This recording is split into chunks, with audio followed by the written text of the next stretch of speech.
Call the meeting of the Town of Fuquay Board of Adjustments to order. Has everybody had the opportunity to review the minutes from the last meeting? Yep. If so, is there any corrections or additions to those minutes? I have one comment that may need clarification. I have in my notes that Jim Seymour was also present virtually. Can someone verify that, please? He was. He was? Okay. Now I need to make that adjustment to others present. Okay, is there any other additions or corrections to the minutes? If there's no other additions or corrections to the minutes, everybody in favor of approving, I need a motion to approve the minutes. So moved. I need a second to approve. A second? Second. I have a motion and a second to approve the minutes as corrected. All in favor, raise your right hand. All opposed, like sign. Motion carries. This public hearings are a time for petitioners to present requests and for the public to state their concerns and voice opinions in favor or in opposition to these requests. At this time, I'll ask our planning director to review the meeting's protocol for the public participation as it relates in this meeting. Pam? Thank you. Tonight's meeting is our first hybrid meeting since April 2020 when all public meetings went virtual due to safety protocols and COVID-19 state mandates related to mass gatherings. Tonight's meeting is both in person and virtual. A limited number of citizens from the public have been permitted to attend the meeting in person. I'm starting over because I was muted. Tonight's meeting is our first hybrid meeting since April 2020 when all public meetings went virtual due to safety protocols and COVID-19 state mandates related to mass gatherings. Tonight's meeting is both in person and virtual. A limited number of citizens from the public have been permitted to attend the meeting in person. 50% of seating availability is permitted by the town at this time for public meetings. Tonight's meeting contains 2 scheduled special use permit hearings. Due to the hybrid nature of the meeting, attendees will be able to comment both in person and virtually via the Zoom virtual meeting platform. Since this is a quasi-judicial meeting, anyone participating virtually will need to have both audio and video capabilities. Everyone wishing to testify or comment will need to be sworn in. When it is the appropriate time, the chairman will first call on those wishing to address the board that are attending in person, followed by those wishing to address the Board of Adjustment via the Zoom platform. All attendees that have joined the meeting virtually have joined muted. If those joining virtually wish to address the board related to a scheduled public hearing, they will need to notify the town host that they wish to speak. For the public's benefit that may be joining the meeting via the Zoom platform, please press the raise hand button in the Zoom app to notify the town host that you wish to address the board. After an individual has raised their hand, they will enter a queue. When the time for the scheduled public hearing begins, the chairman will ask the town host to recognize individuals that have notified the town host they wish to speak by calling out their name. Individuals will be unmuted one at a time and invited to address the board. We ask all those wishing to address the board to begin their comments by clearly stating their name and address for the public record. This concludes the protocol for tonight's meeting. Thank you. So, any evidence that's presented tonight before the Board of Adjustments becomes the property of the town. Anyone wishing to testify tonight or speak tonight that are here in person, if you'll come forward to be sworn in by the clerk.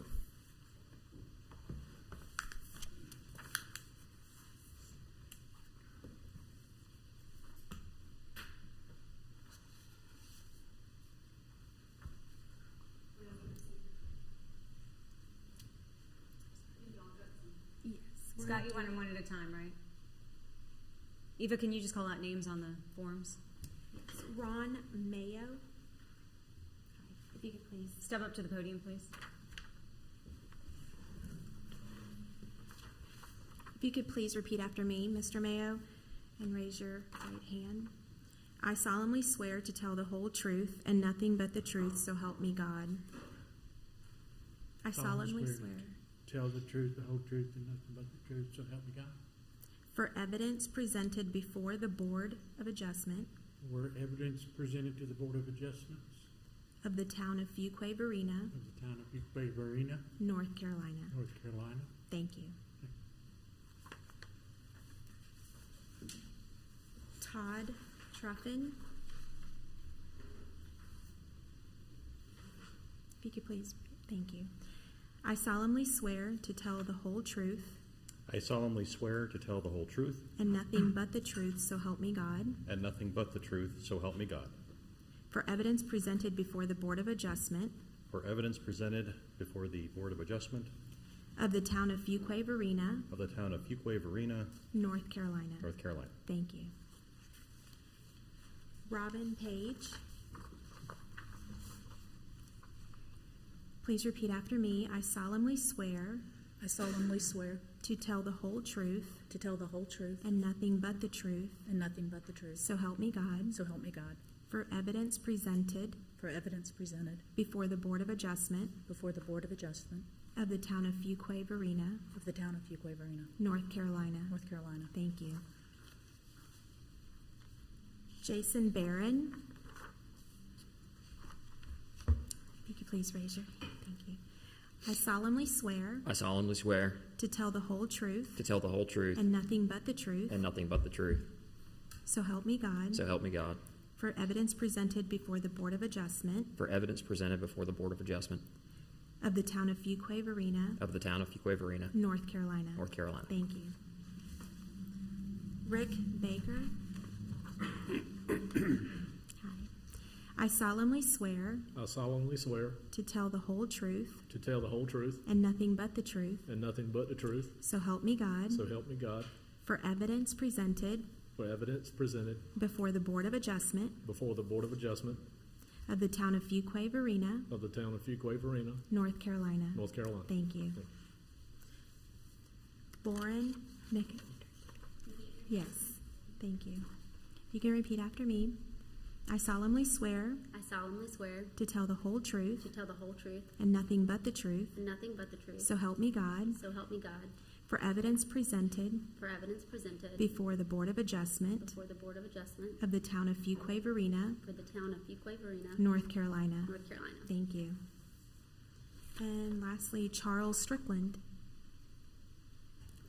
If you could please repeat after me. I solemnly swear I solemnly swear to tell the whole truth to tell the whole truth and nothing but the truth, and nothing but the truth, so help me God. so help me God. For evidence presented For evidence presented before the Board of Adjustment before the Board of Adjustments of the town of Fuquay-Varina, of the town of Fuquay-Varina, North Carolina. North Carolina. Thank you. Welcome. Eva, can you swear me in? If you can please repeat after me. I solemnly swear I solemnly swear to tell the whole truth to tell the whole truth and nothing but the truth, and nothing but the truth. so help me God. So help me God. For the evidence presented before the Board of Adjustment To the evidence presented before the Board of Adjustment of the town of Fuquay-Varina, of the town of Fuquay-Varina, North Carolina. North Carolina. Thank you. Hi, Angela. Yes.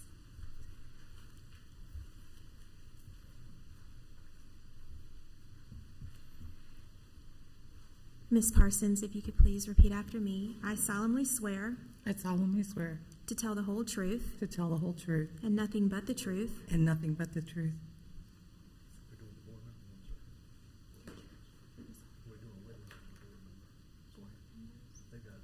oh, they do. That's at the end. Sorry. Never That's mind. at the end. I'm sorry. That's okay. James keeping me straight. That's why I'm sitting close to him. All right, at this time, we're going to open the public hearing for special use permit at 10212 Fayetteville Road, PIN number 0688235515, Board of Adjustment, SUP 2021 TAC 3. At this time, will the staff make his presentation? Thank you. I am supporting the agenda abstract and supporting documents into the official records of the town. 6 properties, 10204 Fayetteville Road, 10212 Fayetteville Road, 0 Hilltop Needmore Road, 0 Hilltop Needmore Road, 3916 Hilltop Needmore Road, and 3918 Hilltop Needmore Road within the town's corporate limit totaling 26.83 acres make up the campus of Hilltop Free Will Baptist Church. The subject property is located at 10212 Fayetteville Road on 18.92 acres. A recombination plat has been recorded in Book of Maps 2020, page 1782, to consolidate all parcels in support of the future expansion of the campus.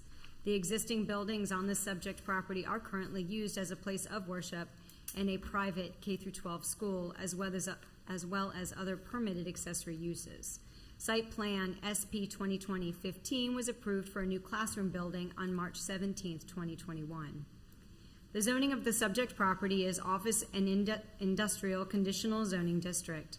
The subject property was previously subject to rezoning case REZ 2020-10, approved August 3, 2020. The following conditions are applicable to the site-specific standards of the subject property.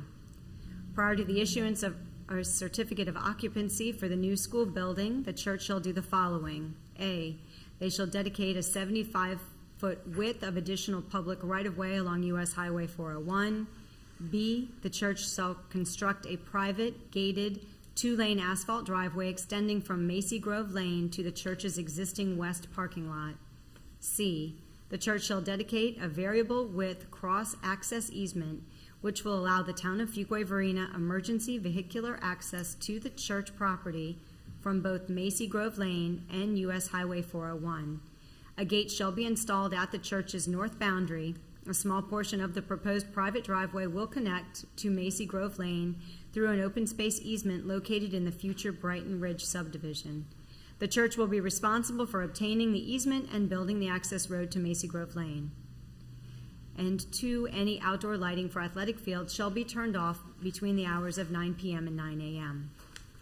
Surrounding properties of the Hilltop Free Will Baptist Church campus are a mix of vacant parcels, commercial, and low-density residential uses in the residential agricultural, residential medium density, commercial corridor, and general commercial zoning districts. To the west of the church campus is the Brighton Ridge subdivision, which currently has homes under construction.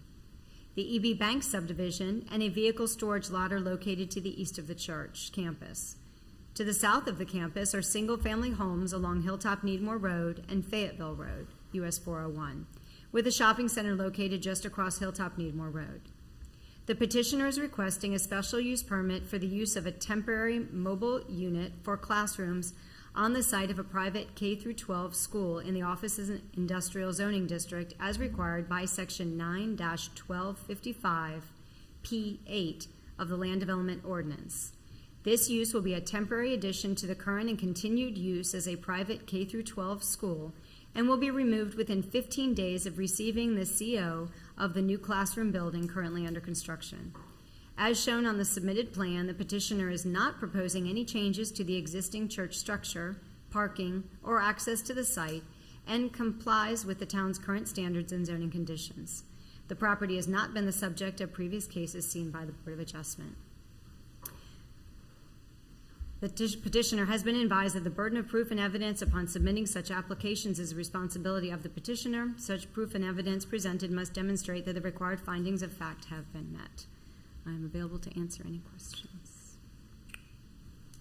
Does anybody have any questions for Pam before we continue? All right. Chris, would you like to start and present your evidence?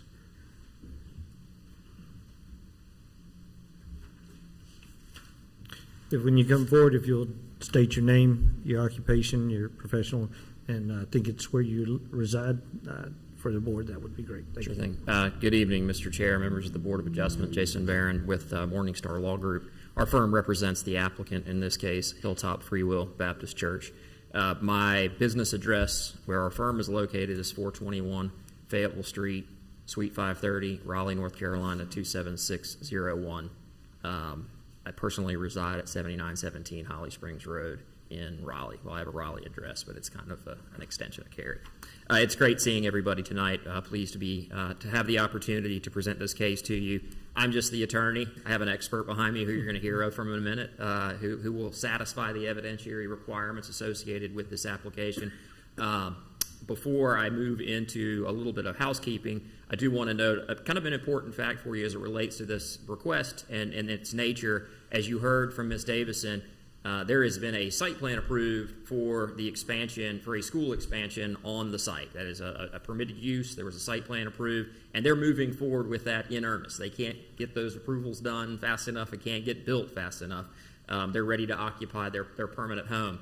Until that building is built and completed, this temporary structure is kind of a necessary requirement in order to be able to continue housing the students on the campus, and in anticipation of when the permanent school is constructed, or the permanent expansion is constructed, this temporary structure will be located there.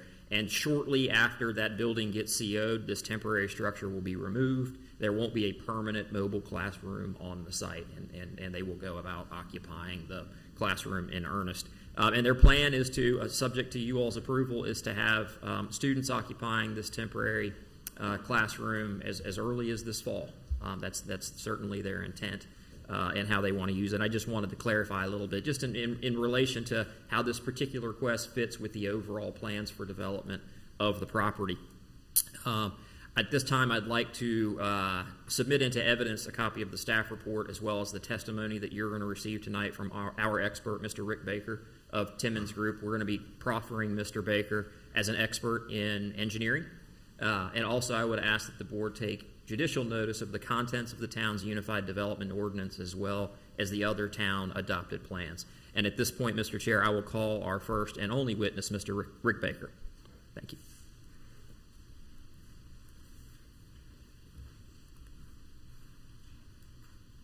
Good evening, Mr. Chair, members of the board. It's good to be with you this evening. My name is Rick Baker. I'm with the Timmons Group. We're office is located at 5410 Trinity Road, Suite 102 in Raleigh. I reside at 605 Adams Street in Raleigh.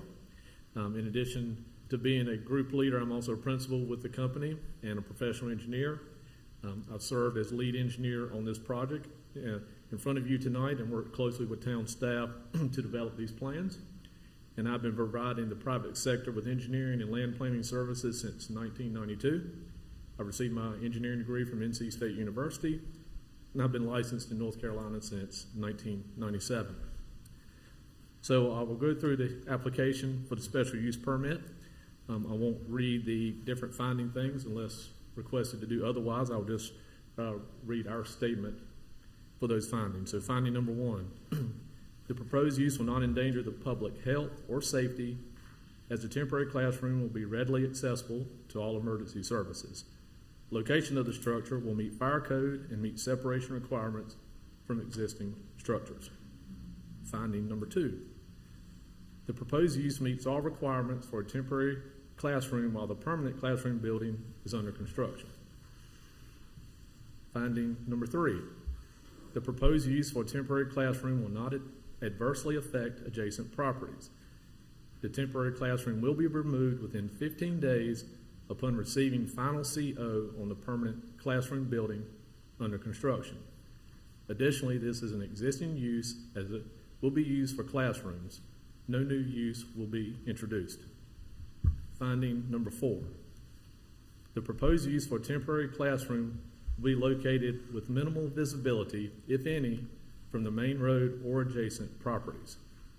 The temporary classroom will be removed within 15 days upon receiving final CO on the permanent classroom building under construction. Now we'll review the contributing factor descriptions. Circulation. Approved plans for the permanent classroom building meets all town requirements. The temporary classroom will not be located within any existing parking area and/or traffic circulation paths. Parking and loading location areas. Approved plans for the permanent classroom building meets all town requirements. The temporary classroom will not be located within any parking and/or loading areas. Service entrance and areas. Approved plans for the permanent classroom building meets all town requirements. This facility will not create need for any additional service areas or services like dumpsters and lighting. Lighting. Approved plans for the permanent classroom building meets all town requirements. The facility will not require any additional lighting. Utilities. Approved plans for the permanent classroom building meets all town requirements. It will not create a need to extend utility mains water, and sewer are available for connection. Open space and landscaping. Approved plans for the permanent classroom building meets all town requirements. The facility will be located in an area that will not require removal of heritage or any trees. There is no additional landscaping due to the facility being temporary. Environmental protection. Approved plans for the permanent classroom building meets all town requirements. There will be no impact to any environmental features and/or heritage trees. Effect on adjacent property. Approved plans for the permanent classroom building meets all town requirements. There will be no additional lighting or other impacts. Lastly, compatibility. Approved plans for the permanent classroom building meets all town requirements. This is a temporary extension of an existing use and will remain compatible. I'd be happy to answer any questions. Does anybody have any questions for the petitioner? I just have one. What do you think the estimated time of completion of the project would be? They are hoping to complete the permanent classroom in approximately 18 months. They would ideally open it for fall semester of 2022, but that may be a little aggressive. But again, as soon as it is completed and has CO, the temporary classroom will be removed. Right. And is this a traditional or a year-round school? It is a traditional school. All right, thank you. Does anyone else have any questions? Anyone have any questions for the town before we close and go into discussion? I have one question. So is this to allow for the expansion of students as a new facility to bring it into ultimate capacity?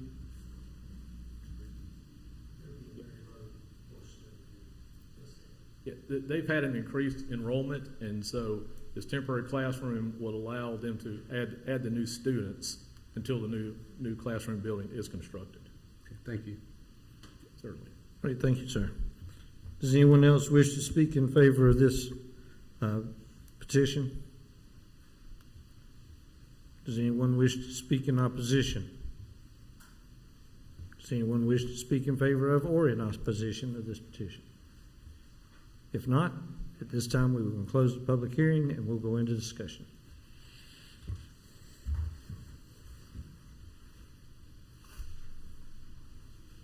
All right, as we've all heard,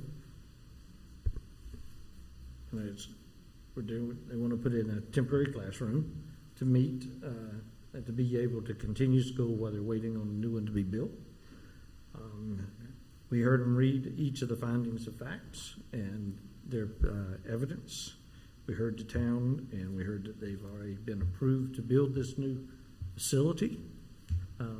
Is there any other discussion that we need to discuss as a Board of Adjustments? If we don't have any other discussion, I would look for a motion to approve finding fact number 1.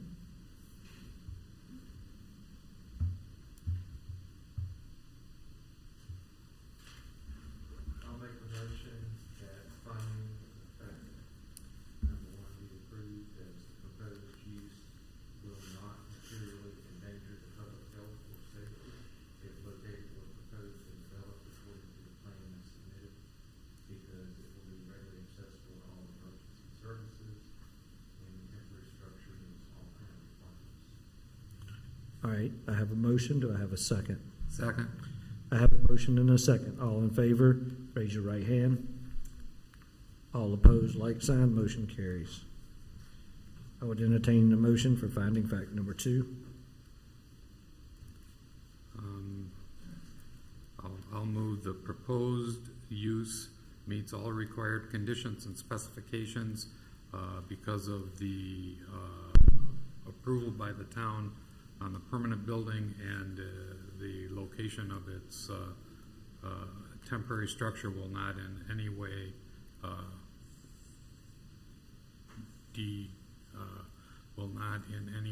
deter access to the grounds of the church. All right, we have a motion for finding fact number 2. Do we have a second? Second. All right, we have a motion and a second. All in favor, raise your right hand. All opposed, like sign. Motion carries. At this time, I would entertain a motion for finding of fact number 3.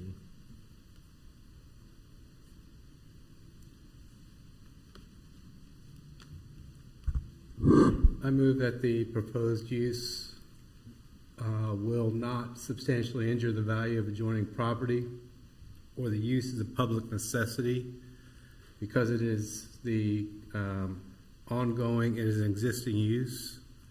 No change of use is being contemplated here or planned for this use, and it allows for the business to continue to operate in preparation for the full implementation of the approved site plan. I have a motion for finding fact number 3. Do I have a second? Second. I have a motion and a second for finding fact number 3. All in favor, raise your right hand. All opposed, like sign. Motion carries. I'll entertain a motion for finding fact number 4.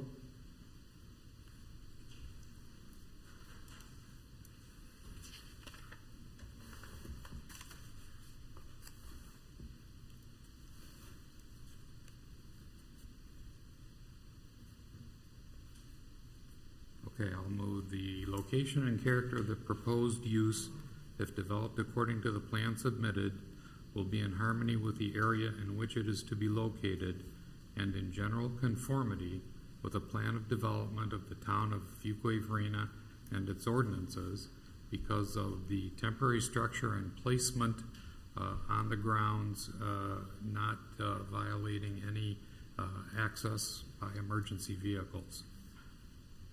I have a motion on the finding of fact number 4. Do I have a second? Second. I have a motion and a second for finding fact number 4. All in favor, raise your right hand. All opposed, like sign. Motion carries. At this time, then, I will make a motion to approve BOA SUP 2021-03 as presented, under the terms and conditions identified in the applicant's application, testimony, site layout, exhibit, and preserving all conditions of the special use permit BOA SUP 2021-03. Do I have a second? Second.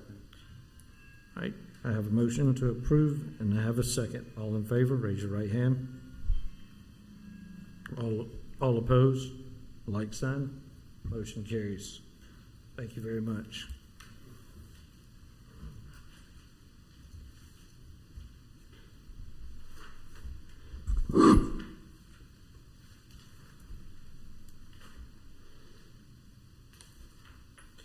At this time, we will open the public hearing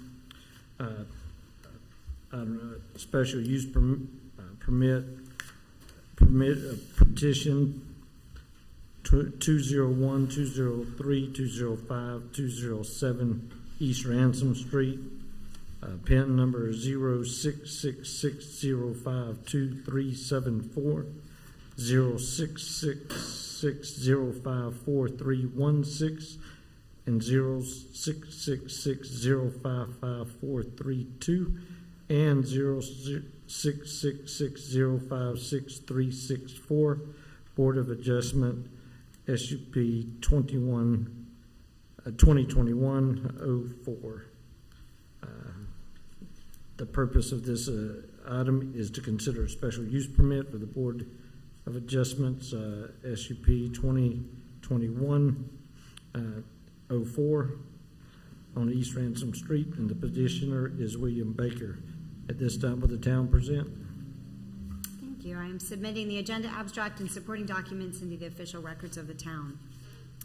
The property is located at 201, 203, 205, and 207 East Ransom Street on 4 lots totaling 6.26 acres within the town's corporate limit. The property is also known as the Ransom Street Apartment Complex. 3 existing buildings on the subject property are currently used for multifamily residential housing, and each is a 3-story, 12-unit apartment building. The zoning of the subject property is residential high-density conditional zoning. The subject property was previously subject to rezoning case REZ 2020-06 approved July 13th, 2020.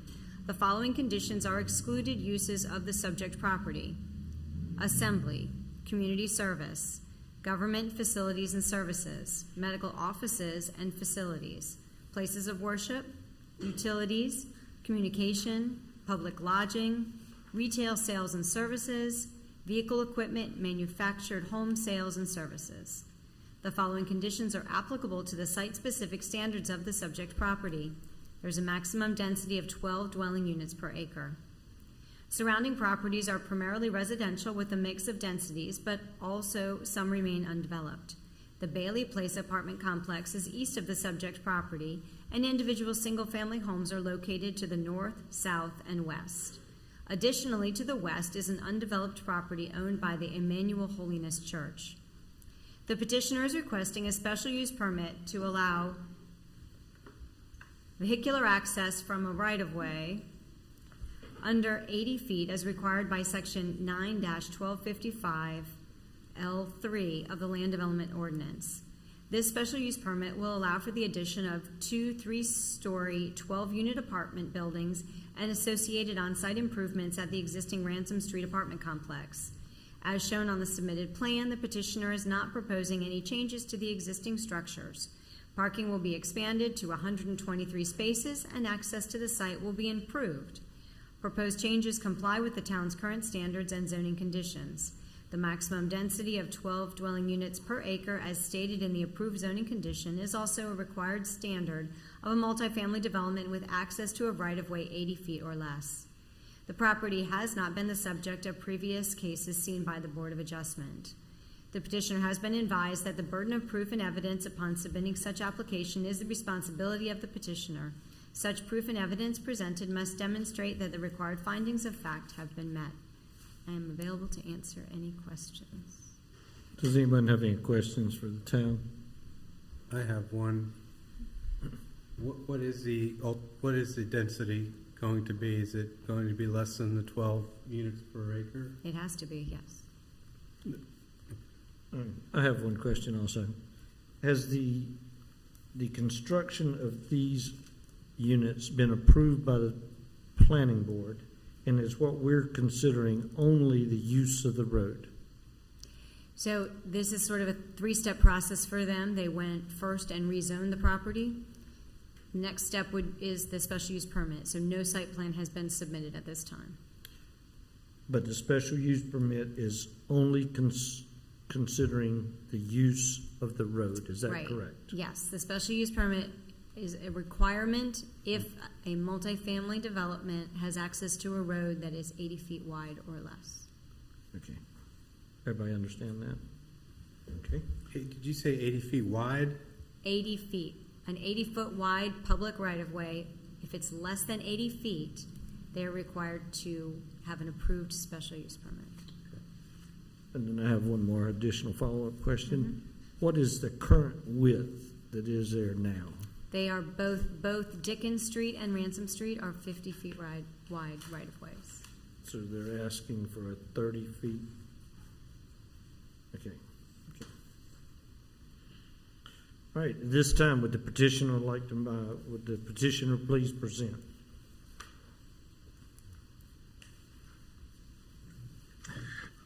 Yes, sir. Good evening, Mr. Chair.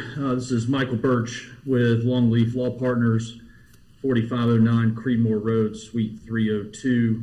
That's Raleigh 27612. With me this evening is Mr. Will Barker of WJB Properties, owner of 2 of the 3 existing buildings, as well as owner of the property where we are proposing the 2 new buildings. Also, Mr. Dave Cirillos with Zellos Properties. He's the owner of 205 East Ransom, who is one of the properties that has one of the existing apartment buildings on it, as well as Mr. Danny Howe, professional engineer with Real Engineering, Inc., who will be tendering as an expert witness. I want to appreciate or thank staff for their presentation. Also want to ask that our application, staff report, presentation be accepted into the record. And also will say, from a reiterate that this proposal is just for those 2 additional buildings, a total of 24 units that will be in addition to the existing 36 units. There was a question about what will the ultimate density be with the proposed 24 units. And so that will bring the density to about 9.71 dwelling units per acre. So that is well below the 12 unit per acre condition from our zoning, which I'll note was unanimously approved by the town board back in July of 2020. And also want to reiterate that kind of the trigger for the special use permit requirement is the fact that these properties are accessed from roads that are less than, have a right-of-way of less than 80 feet. So we're not asking for a variance, so to speak, to that, but just the requirement for this special use is generated by virtue of us having access from streets with right-of-way of less than 80 feet in width. So in terms of our presentation, I'm going to turn it over to Danny Howell, our professional engineer who's responsible for preparing the site plan associated with this application, who will speak to the plan and the findings. Then I'll ask Mr. Dave Cirillos to provide a few comments. Then I will get back up and close. And just a question maybe for staff in terms of the presentation. I don't know, I think maybe the board members in their packet have a copy of that kind of colored site plan that was provided as part of our application. I don't know if it's possible for me through Zoom to share that, but I thought that that might be helpful to have up or at least referenced for some of Danny's testimony.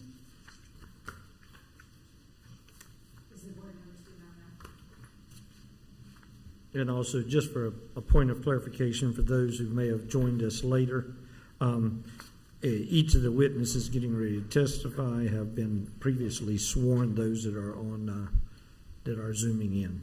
All right, go ahead and proceed, sir.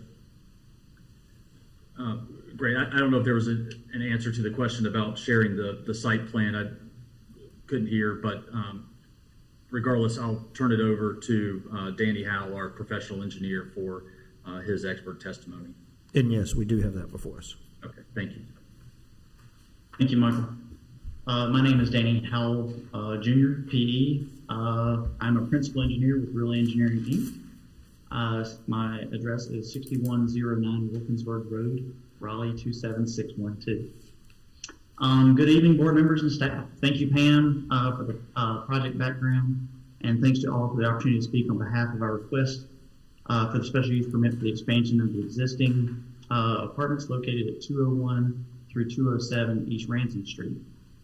The current development consists of 3 12-unit apartment buildings totaling 36 units.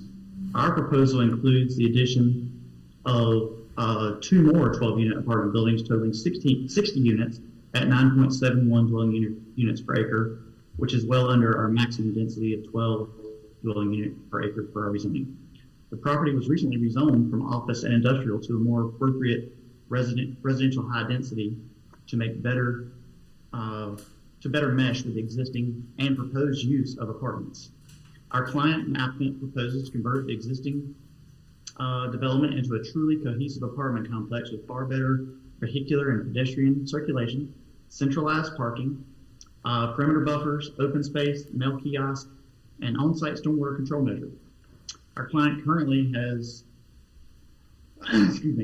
our client currently has us working on a plan that will overtreat the stormwater on the site by providing stormwater control measure that will treat all of our proposed impervious or the new impervious, as well as a large portion of existing impervious already on site, which is above and beyond the town's required standards. We are also providing a 20-foot buffers along the east, west, and south, and staying out of the floodplain to the north altogether, and therefore approximately 56% of the 6.1 acre site will remain undisturbed and wooded. Per the information provided town staff and our team, I would like to briefly summarize our findings of fact, our proposed apartment expansion. Finding number 1, the 24-unit apartment expansion resulting in a 60-unit apartment complex, including associated infrastructure improvements, provides a safe vehicular and pedestrian connection between East Ransom Street and Dickens Street. Finding number 2, the 60-unit apartment complex as proposed meets all required conditions required by our recently approved rezoning and special use permit request, including maximum 12 dwelling units per acre and specifications and requirements of the UDO. Finding number 3, the 60-unit apartment complex as proposed will not substantially injure the value of the adjoining property. Our development will improve the area by also updating and renovating the exteriors of the existing units, which the interiors have already recently been renovated. Finding number 4, the 60-unit apartment complex as proposed will be in harmony with the area in which it's to be located and its general conformity with the plan of development of the town of Fuquay-Varina and its ordinances, as there is another existing apartment complex just to the east of our site, as well as other residential high-density zones adjacent property to the northwest. We look forward to moving our request forward, and we thank you for the time. And the applicant would like to say a few quick words, but both I and the applicant are available for questions. Thank you. Great, thank you, Danny. So at this time, if Mr. Dave Cirillos could unmute and provide a few comments. Good evening, everybody. My name is Dave Cirillos, and I am the owner of 205 East Ransom Street. That's one of the existing 12-unit buildings. I have owned that property since 2005, so going on almost 16 years now that I've owned that piece of property. And since I've owned that building, there's been several ownership changes leading up to the point when Mr. Barker and his company purchased 201, 203, and 207. From that time, the improvements that Barker Realty have made to their buildings and the adjacent areas has significantly helped with the level and quality of tenant that we're able to get into our buildings. It has improved the quality of tenant, and our buildings right now, the existing buildings actually have waiting lists for people wanting to move into those existing buildings. I am looking forward to the further development that Mr. Barker and his company have proposed for that area there, because I believe that it will continue to improve the quality of tenant that we are able to get into our buildings. The site plan and changes, I think, will improve the aesthetics of the area. And I am really looking forward to the continued changes and improvements that will come from these changes. And I certainly can answer any questions that anybody has with regards to my property at 205. Thank you, sir. Thank you, Dave. Mr. Chair, without objection, I would like to ask Mr. Howe to come back and just provide a little bit of testimony on traffic, since that was certainly a discussion during the rezoning, and just want to kind of get out in front of that. And so would ask Mr. Howe to provide a few comments on traffic. Sure. Thank you, Michael. We did not, when we went through our rezoning process, we did not have to provide a traffic impact analysis, as we did not meet the town's thresholds to provide one, which is 100 vehicles per peak hour or 1,000 vehicle trips per day. Our total units that we're proposing are 60, and the vehicles per day for the 60-unit development were 325 vehicles per day, again, far below the 1,000 threshold. And the same thing with the AM and PM peaks. The AM peak was 21 vehicles per hour, and the PM was 27 vehicles per hour. And just in association with that, the existing 36-unit development is 195 vehicles per day, with 13 vehicles per hour in the morning and 16 vehicles per hour in the PM peak. So we're only, we're looking at a difference of 8 vehicles per hour in the morning and 11 vehicles per hour in the evening. for the proposed development. The numbers that you just quoted, are those based on the number of occupancies per unit that's going to be built? It is based off of a mid-rise multifamily housing, and then based on the units, so 60 units, based off of 60 units. In these 60 units, how many bedrooms per unit? William, can you answer that? Sure, Confirm two that. bed, I can answer it, but I'd like you to confirm it. I'm sorry. 2 bed per unit. Thank you. Did you guys catch that? 2 bedrooms per unit? 2 bedrooms per unit. Thank you. Great, thank you, Danny, for that. Again, appreciate Danny providing his testimony. Again, I would also refer the board to our application where we provided detailed responses to the findings as well as detailed responses to all of the contributing factor descriptions, and we'll just highlight a few of those there for you. Mr. Howell mentioned a proposed project will provide that safe vehicular and pedestrian connection between Ransom and Dickens Street from the project. We're providing adequate parking facilities provided in a central location. We're providing adequate circulation for fire and for refuse collection. We're providing a central dumpster enclosure for tenants. Also, the updated site lighting for the new development will comply with the UDO. There's adequate water and sewer service serving the property. And the new and existing development comprises less than 50% of the entire project site.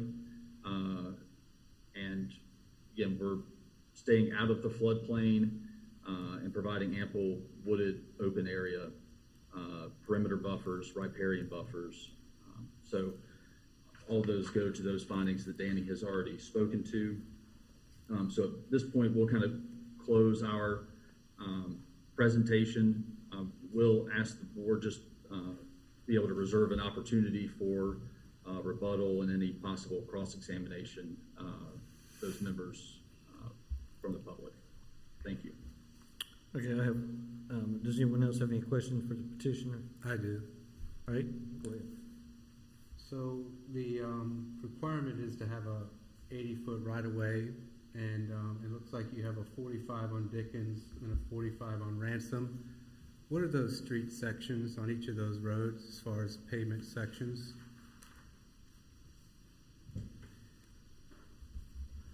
And a second easy question, has a site plan been submitted for this development and subjected to fire marshal review?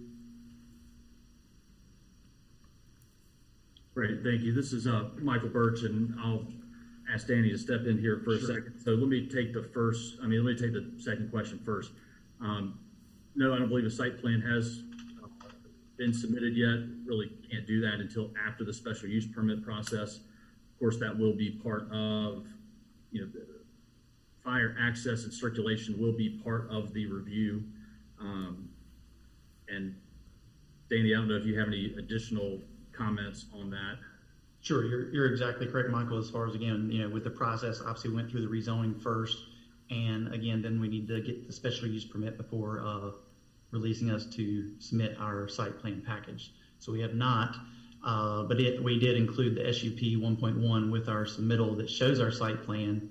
And the first question about the East Ransom and the Dickens Street, they're both 20-foot ribbon sections and 50-foot right-of-ways.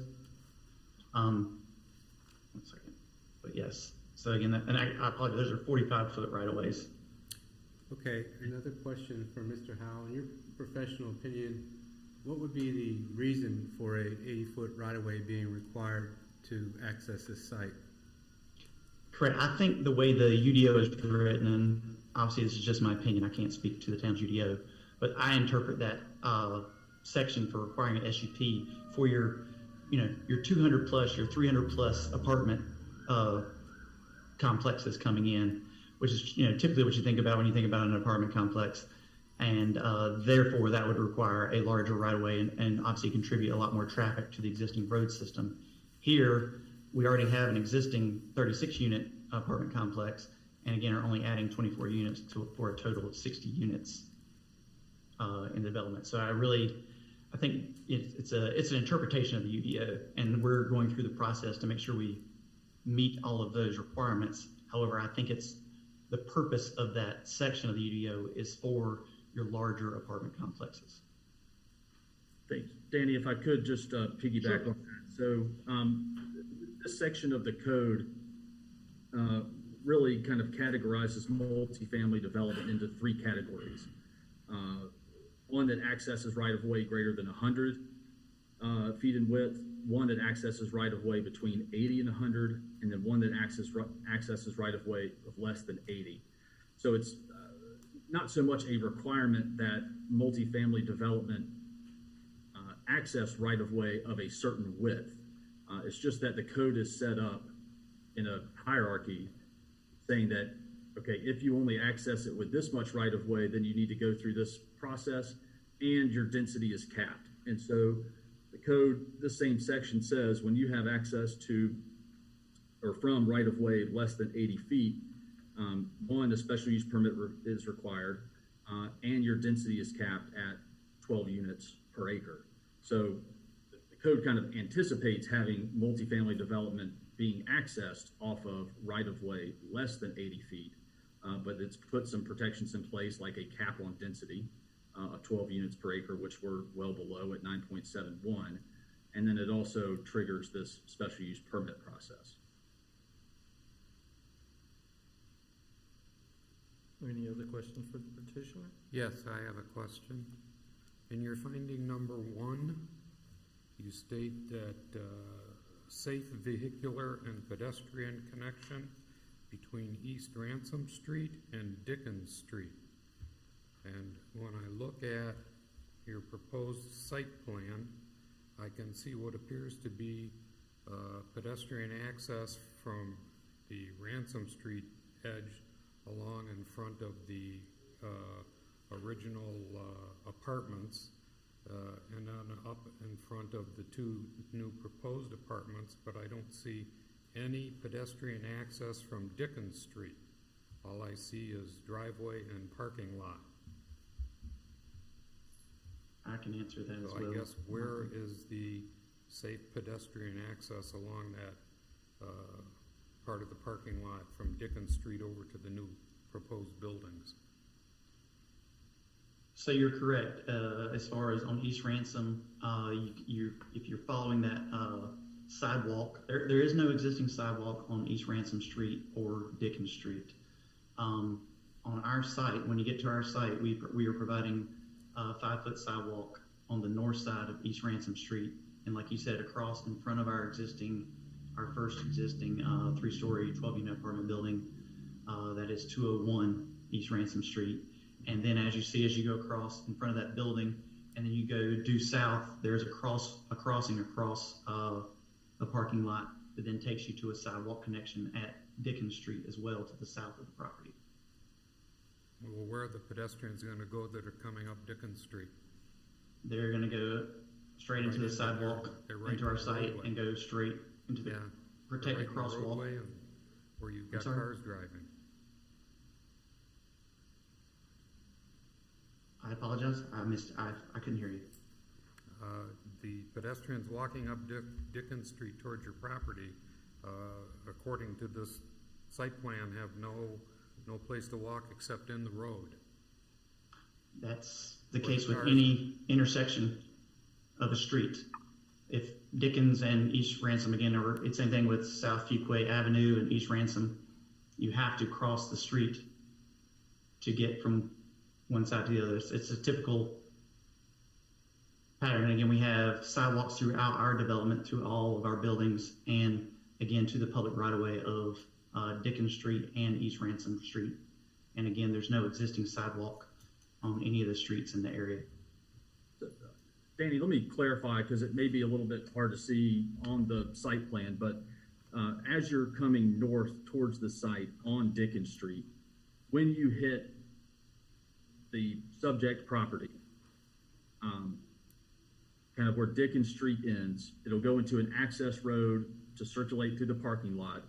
But at that point where it hits our property, we will also have a sidewalk for pedestrians that will then carry them to, over a crosswalk to where those existing apartment buildings are. It may not be clear on the site plan, but there is a proposed sidewalk right at our site where Dickens ends.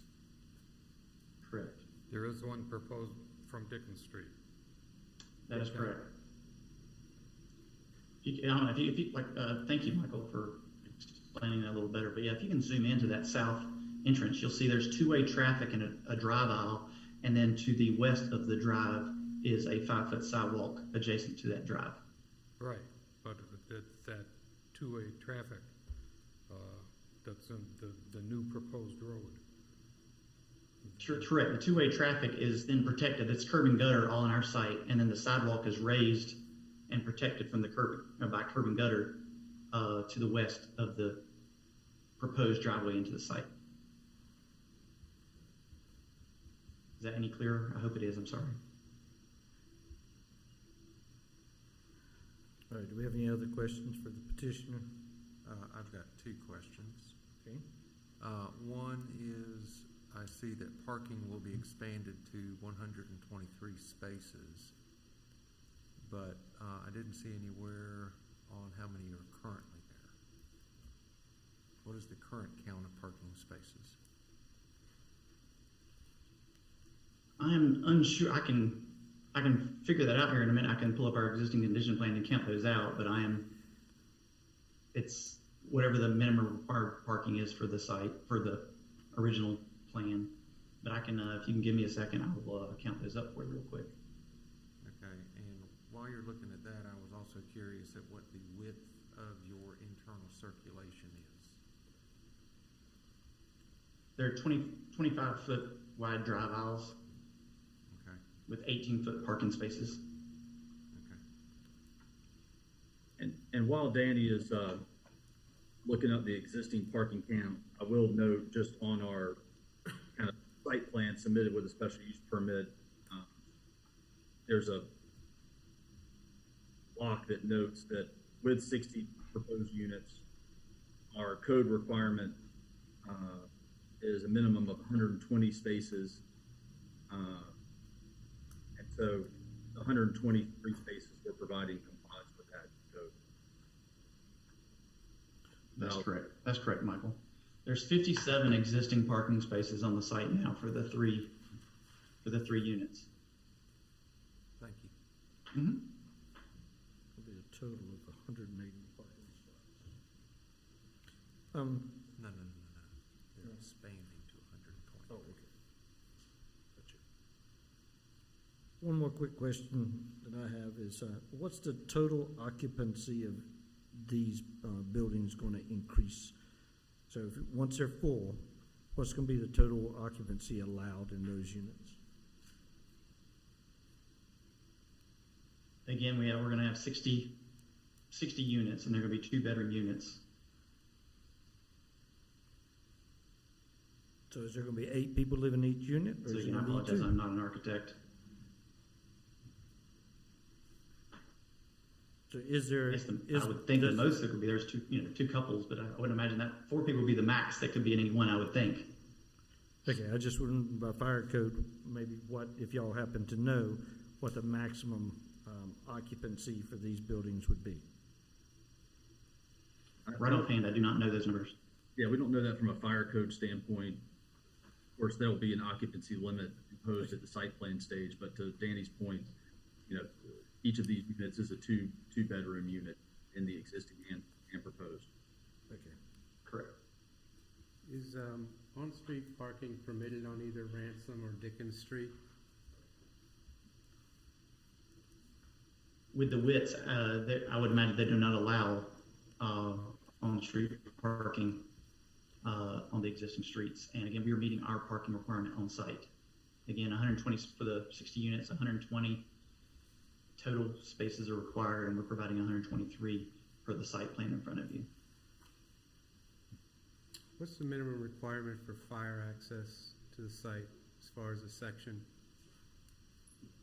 It's the same. It's as far as, again, for the parking lot standards are 25-foot drive aisles with for two-way traffic with 18-foot parking bays. And again, the turns and radiuses and everything here are designed for fire and for refuse to access the site. They are meant to if they do come into the site, they're meant to travel on the external, on the outside, not the internal part of the parking lot. They'll go on the outside and then come around and go. They can go back out Ransom Street or back to Dickens Street, whichever they choose. Are there any other questions for our petitioner? No. All right, thank you very much. I do have a question for the town. On both Ransom Street and Dickens Street, as I'm looking at this drawing, does the public road end at their parking lot, or is their parking lot part of the public road? The public right-of-way ends at their property line. So Dickens Street deads in into their property, and Ransom Street also dead ends to their property, Yes, correct? they're both considered stub roads. Okay. And just for clarification, they had mentioned that TIA was not, or that they didn't trigger a TIA. TIA is not required until site plan. So if they do not trigger a TIA, then they will submit a trip generation letter in support of that at site plan, but it's not required with the rezoning.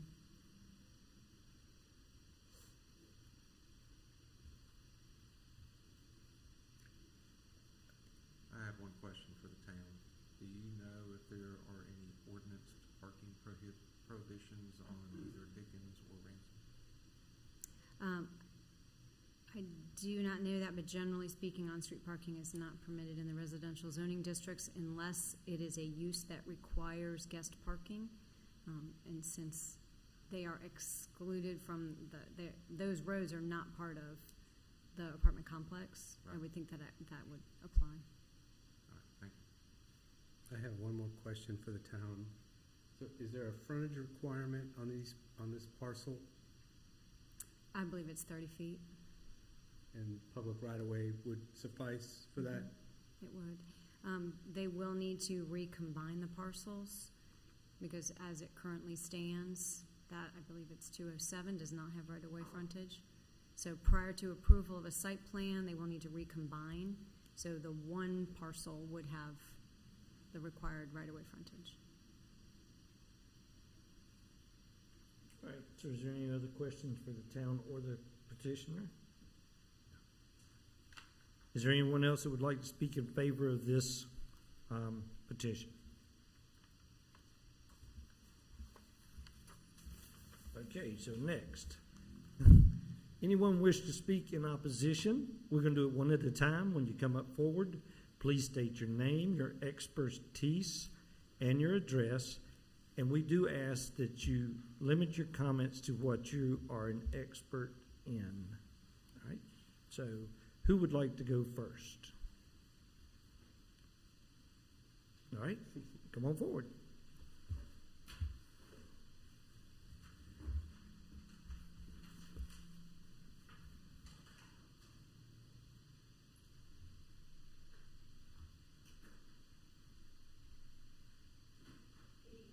Good evening. I am a lawyer practicing in Raleigh, North Carolina at Blanchard, Miller, Lewis, and Isley. But tonight I am here as a resident of Pine Street, a citizen of Fuquay, a neighbor to these lovely folks, and most importantly as a mom, which not an expert in being a mom, but I am a mom, doing the best I can. And I don't know that I'm an expert at the law, and I'm certainly not an expert at land use ordinances or anything of the sort, but I'm here tonight to speak about this special use permit. I have a printout of the GIS map that I wanted to pass around just to give y'all an idea of where my property is located in relation to this. And I don't represent any of these lovely folks back here. I found out about this actually on Tuesday afternoon. I did not have notice of the planning board meeting and did not have notice of this meeting. I think based on what I was able to figure out, I think that I am just outside of the 200 feet requirement, so that's why I didn't know about it. And the sign is within the apartment complex, which for reasons that I will explain in a few moments, I tend to avoid going through there. So I'm going to hand these to you. It's my understanding. Sure. There should be 7 copies that I did. Like I said, I'm kind of scrambling because I did just find out on Tuesday, and I'm not as prepared. Lawyer Lauren is not as prepared as she would like to be for this hearing, but I'm going to do the best I can, and I'm happy to be here now and happy to have the opportunity to talk to you.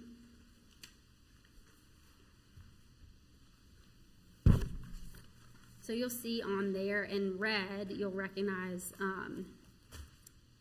the Ransom Street apartment complex. I've got that outlined in red, and then yellow is my property, which I did have a question. I don't know if I can ask questions, but based off of what my neighbor handed me, it looks like the special use permit is only for Ransom Street. They didn't actually do one for Dickens Street, and I don't know whether they're required to do that or not. I'm just going to pose that for y'all to pose.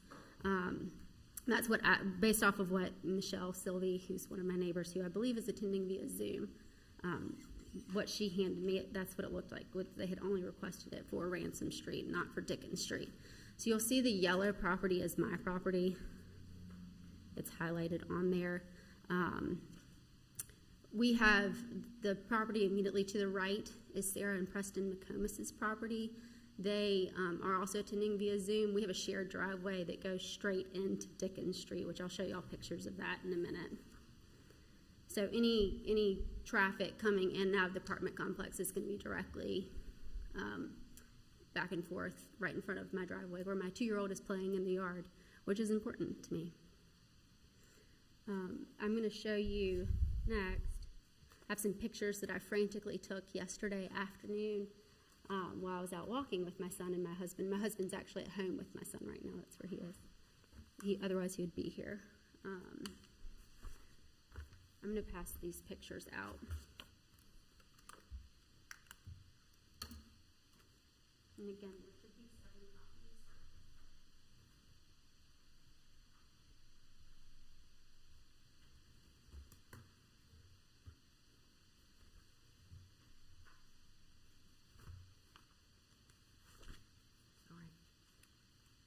I'll just fill this dead space by saying, ironically, that my first case right out of law school was in front of the Raleigh Board of Adjustment, and I won that case. Don't ruin my streak.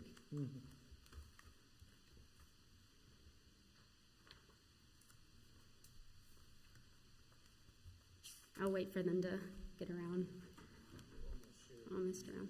On the first page, you'll see a picture. This is 206 Pine Street, which is my address. The top page is 2014. It's a picture from 2014. You can see on the bottom, that's a picture from yesterday that I took over our house. So that's some of the development that has happened on Pine Street, and you'll see more of that as we turn through pages.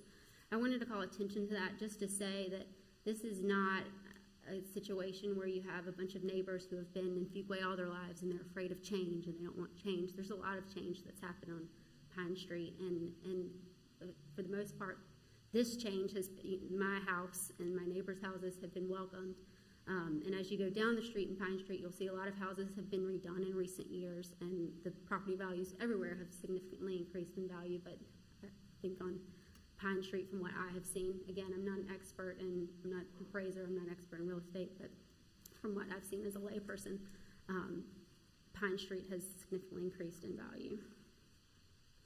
If you look at Google Maps, they still have the outdated photos of Pine Street and it looks completely different. And I also want y'all to see, as you look through these pictures, if you'll go to page 2, I just want you to get a feel for what Pine Street is and what the rest of our neighborhood is. And then as you go through the later pictures, you'll see that these apartment complex, the existing apartment complex, don't fit with our neighborhood as is. They're not well kept up. There are huge issues with it, which I'll go into. You can see on the second page, it's a picture from my driveway. It leads directly into Dickens Street. So when people run the stop sign coming out of the apartment complex, they run it right in front of my house. As you turn through, if you look at the bottom right, you can see there's page numbers. If you go to page 4, the bottom picture, you'll see birds flying in the air. Those birds are buzzards or turkey vultures, I'm not sure the correct term. They like to eat the trash that is that is always constantly found and existing in that apartment complex. And you'll see pictures on the next few pages. You can see on page 5, one of the apartment buildings. I just took this picture yesterday. You can see it's weathered. It's not well maintained. It's a drastic contrast to the other houses in the neighborhood. All of my neighbors have impeccable yards. We have a great yard due to my husband, not me. If you go to page 6, you'll see I just took this picture yesterday. I knew that I could just walk over there and I'd find trash on the ground, and I did outside this dumpster. And this isn't abnormal. This is what it always looks like. Every time that I've driven through there, every time that I've walked through there, I'd say the only real difference is you don't see the buzzards on the ground right now. All right, so I understand that part of it. Yes. And now let's get more focused on the traffic and the road issue that we are looking at here. Yes, absolutely, Mr. Chairman. And I'll get to that. I think these pictures are important to understand the findings of facts that you need to consider, because I understand that this is for the road, but this is the vehicle. I'm not trying to make a pun there. This is the vehicle that they get to this development is through this special use permit that they're requesting. And I think that's important to understand what this apartment complex looks like now, and that they're planning on adding to this. I want to go through the findings of facts with y'all.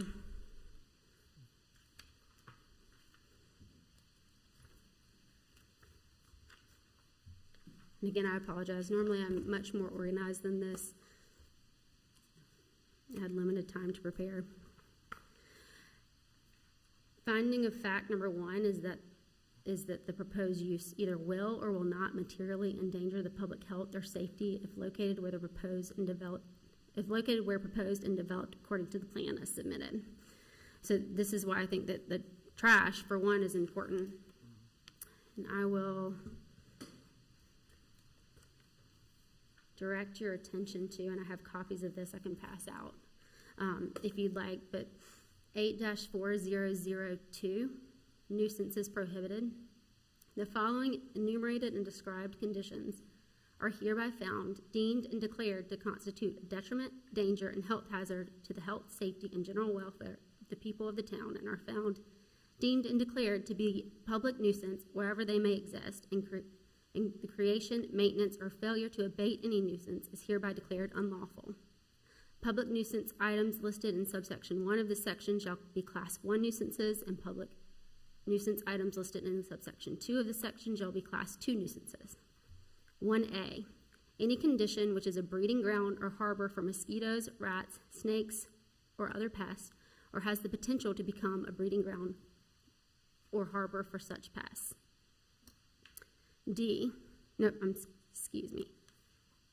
E, an open place or concentration of combustible items such as a mattress, boxes, paper, automobile tires, tubes, trash, refuse, brush, clothing, rags, or any other combustible materials or objects of the like nature.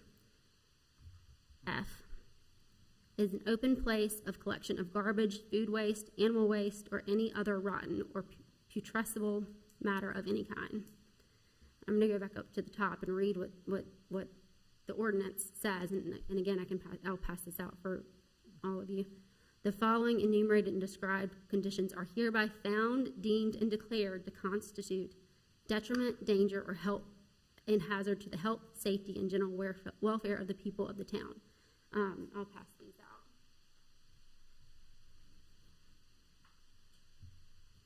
This goes directly to finding of fact number 1. The proposed use will materially endanger the public health or safety if located where proposed and developed according to the plan as submitted. Clearly, according to the ordinances, it's the existing apartment complex, and the way that it's maintained right now is already a nuisance. It's already a violation. I've actually considered calling the town before, but I don't like to complain, but here I am. And they're suggesting adding more of this. Mr. Miller, I believe it was you, asked about traffic impact analysis, if that was done. They haven't done that. No, they're not required to do that at this point, but they are required to submit evidence to support these findings of fact, and they haven't done that. They're guessing. Their engineer didn't know how many, what the maximum occupancy was. If there are 60 units and you've got 2 couples in each of those bedrooms, then that's 120 cars potentially. 60 units, 120 couples times 240. I haven't slept in a while. And cars potentially. I don't know where they're getting this. He didn't tell us where he's getting this 27 cars per hour during the peak hours from. We don't know where that's coming from. He didn't even know what the maximum occupancy was. It's their burden to prove, and they haven't done that. If they wanted to get this special use permit, then they should have come up and been able to tell you how the traffic is going to impact the neighborhood that my 2-year-old is playing on, and the neighborhood that other children, the neighborhood streets that other people's children are playing on, and that people are walking their dogs on, and they haven't done that. That's their burden to do. I would submit to you that the requirement of 80 feet is for safety, and in granting or denying this petition, I ask that you consider whether there's anything more important than the safety of Fuquay's residents, specifically the youngest of Fuquay's residents. When I was driving here tonight, I drove through the apartment complex to see if the mattress was still there. It was still there. And as I drove through, I noticed on the corner of Ranson and Fuquay Avenue a family that has just moved in. They have 4 to 5 kids. I'm not sure how many, more than I could handle certainly. And the father was sitting out on the front porch, and they were throwing football back and forth. And those kids are right there. What happens when there are 240 cars going through, and those kids throw a football out into the street? Right now, it's a quiet street. Right now, we actually do have issues with people running stop signs at the apartment complex and also on the corner of Fuquay Avenue and Pine Street. I believe that Jack and Donna Pittman are also on Zoom, and they're on that corner, and they talk about watching people drive past and fly through that stop sign, as is with the volume that we have now. I'll move on to the next requirement. The next requirement I don't feel like I'm qualified to speak on. I haven't seen what the site plan is that the proposed use meets or does not meet all required conditions and specifications.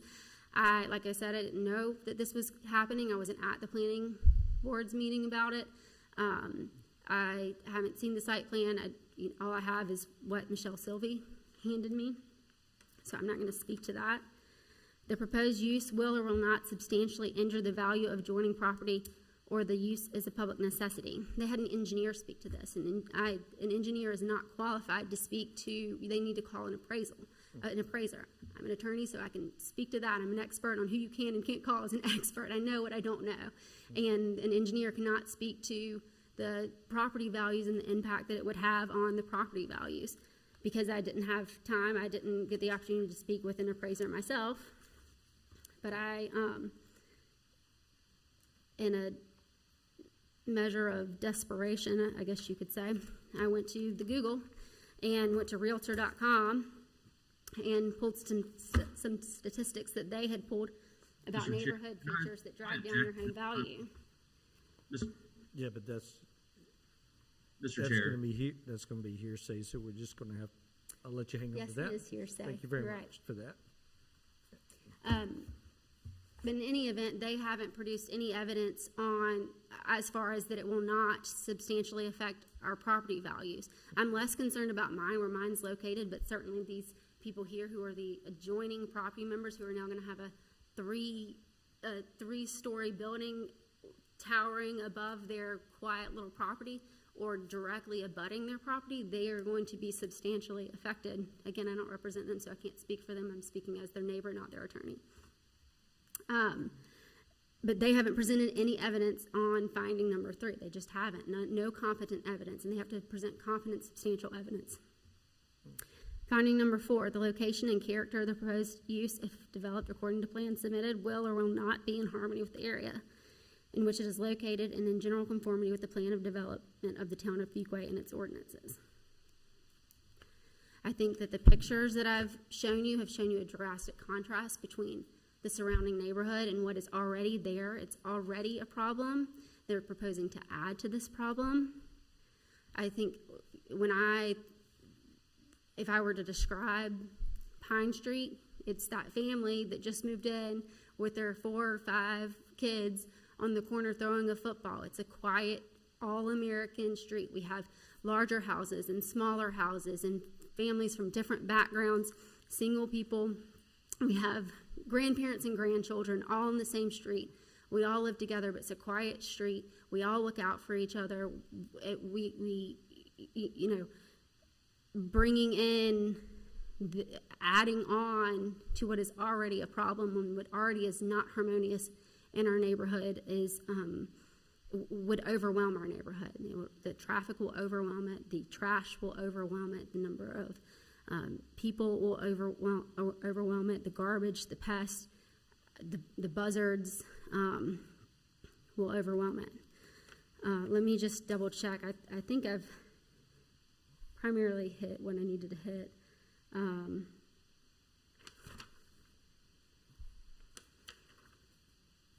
Let me just look through the notes that I made.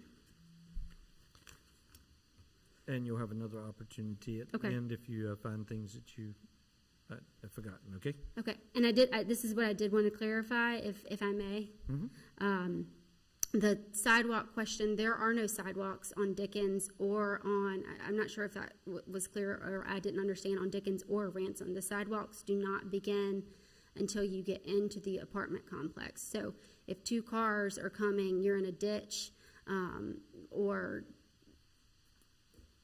hit by a car, I suppose, which we don't want. I believe that's all I had to say. I respectfully request that the board deny this application. In the alternative, if the board is inclined to grant the application, then I would request that the board instead continue this hearing so that my neighbors and I can hire an appraiser and can hire someone to do a traffic impact analysis or potentially present, or at least have the opportunity to consider doing so, to present evidence on those issues that are so important to our neighborhood. And I will close by saying that this cannot be a rubber stamp process. We're talking about the health and the safety of our community, and that is all I have to say. Thank you so much for listening. Thank you. And I'm going to pick up my pen I dropped. At this time, the board's going to take a 5-minute recess, and we'll reconvene in 5 minutes.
you essentially are going to have a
pleasant.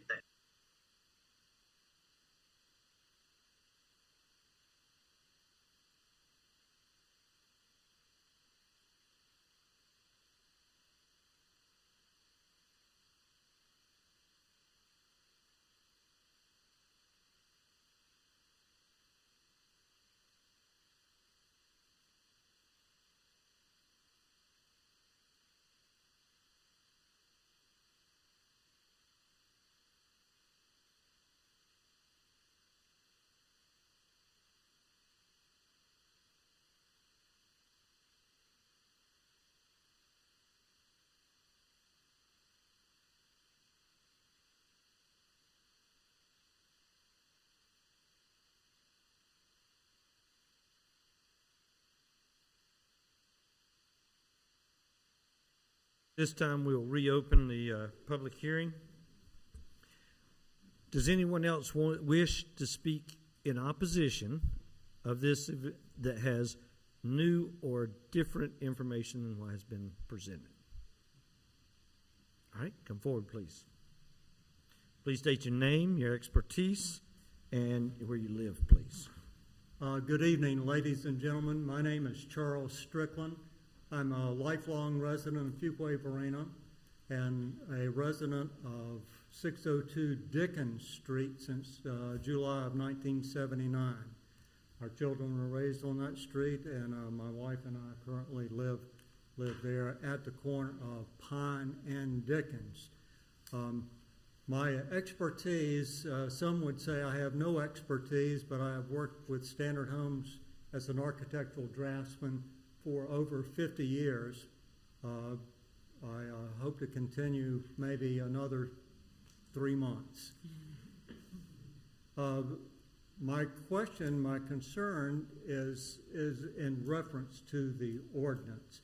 And the ordinance, as I understand, for this number of residential units is for the right-of-way to be 80 feet. And I know that is not the pavement required, obviously.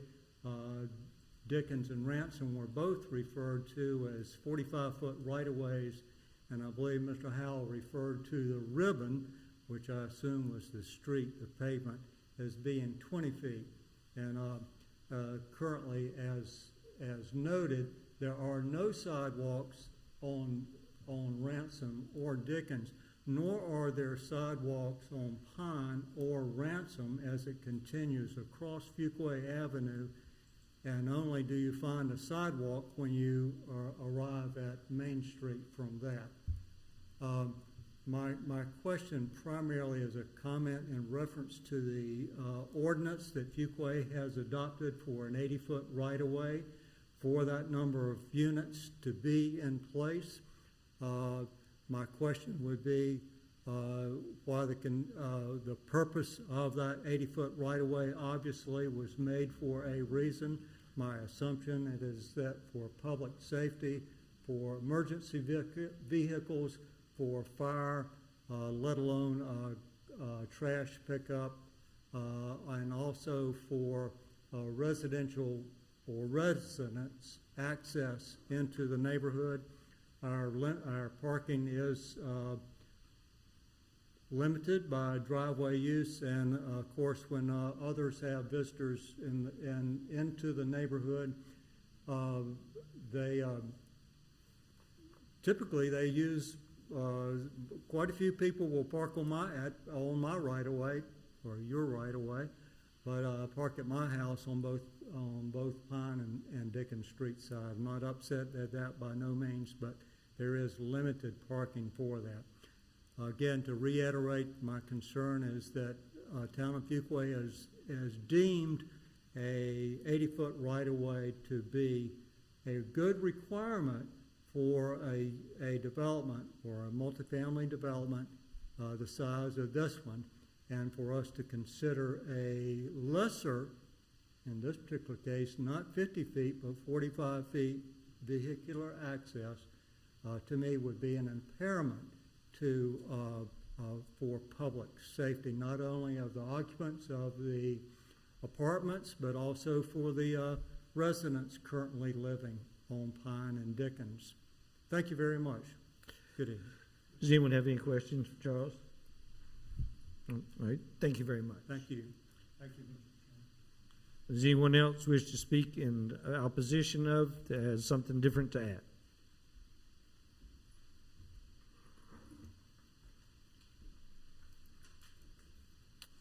Please state your name, your expertise, and your address, please. My name is Ron Mayo. I'm retired. My expertise is I'm a domestic engineer. I have a college degree from Hard Knocks, and that means a whole lot to me. But anyway, I know we're here for one certain reason. In the past, we have had meetings on Zoom. This is the first time we've been able to come in person. And a lot of stuff, the last time I remember on the Zoom meeting, we were not able to get the code to get into it. All we could do was sit there and listen to it. And it was very upsetting. My wife and I, 3 years ago, moved to Fuquay on Pine Street. In fact, it was 3 years ago this week. Peaceful, quiet area. I know you don't want to hear anything except for about the easement, but I feel that I should be able to say something, because we were not able to do it the last meeting they had. And the decision y'all make is going to be very, very critical. Not just for those people that want to build apartments, but for our community. We moved there because of a very quiet area. We have spent thousands of dollars, my wife has, remodeling the house, refurbishing it. We're in a deer path in the apartments. I mean, I have a nice deck on the back of my yard, and I'm going to be looking out at a 3-story building. And it's very upsetting because we got beautiful trees out there. And we're in a deer path. It's going to be very highly affected by that. But the traffic situation with the trucks, parking, pavement, the pavements are going to be messed up royally. And right now, we don't need that. There's a lot of problems with the pavements as there is, but when you start bringing all these trucks in to build this stuff, they're going to need this easement, and I know that's what they're probably looking at. But the way Charles said it, he nailed it on top. The city of Fuquay has 80. They're asking to go to 50. That's a long ways down, in my opinion, but the 80 is there for a reason. And if you haven't driven down there, you need to. I know y'all are busy people. You live in different areas. But Pine Street, Dickens, Ransom, all that area is a beautiful area. We have wonderful homes there. And I just don't like the fact of having to look at a 3-story building, but the safety is very, very important. I know you want something else added, but that's all I have to say. No problem. Thank you. Anybody have any questions for this witness? Thank you, sir. It's my first time coming here, but please, make time to go down Pine Street, Dickens Street, Ransom, and look. We have a beautiful area there, and there's a lot of people on Zoom that couldn't be here tonight because they're out of town. Yep. And it's all homeowners that are affected of looking at a building that's 3-story. All right. Thank you, sir. Anyone else here in public, person that would like to come forward?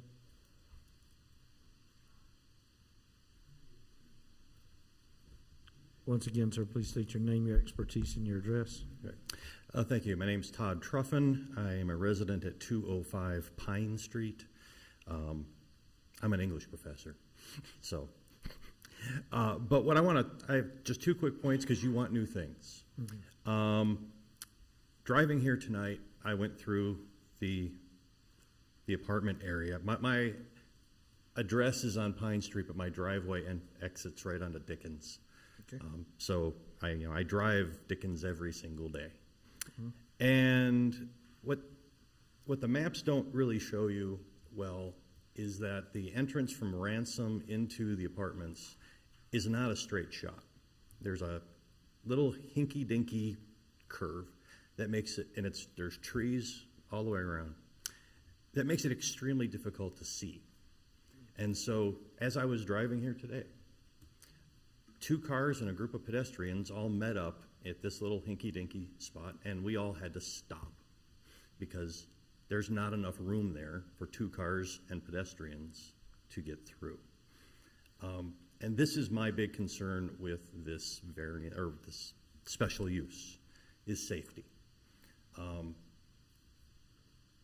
The traffic going through there when it's 1 car is fine, but as soon as you have 2 cars in opposite directions, it's hard. You start getting a waste management truck, a postal vehicle, an emergency vehicle that has to stop somewhere, and Pine, Dickens, Ransom, the whole street is blocked by these things. Now, for some of these things, it's temporary, not a big deal, but we start adding 2 more buildings, this more traffic.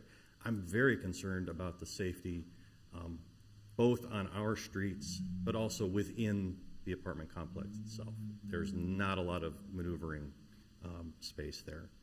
So that's my big concerns, is the roads are so narrow, and it's barely adequate for the current number of people living there.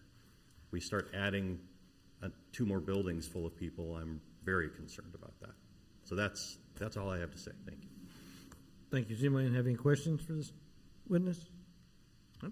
All right. Thank you, sir. Anyone else is here in public, in person, would they like to? Once again, ma'am, please state your name, expertise, and your address, please. My name's Robin Page. I live at 606 Dickens Street. My expertise is a neighbor to those apartments for 17 years.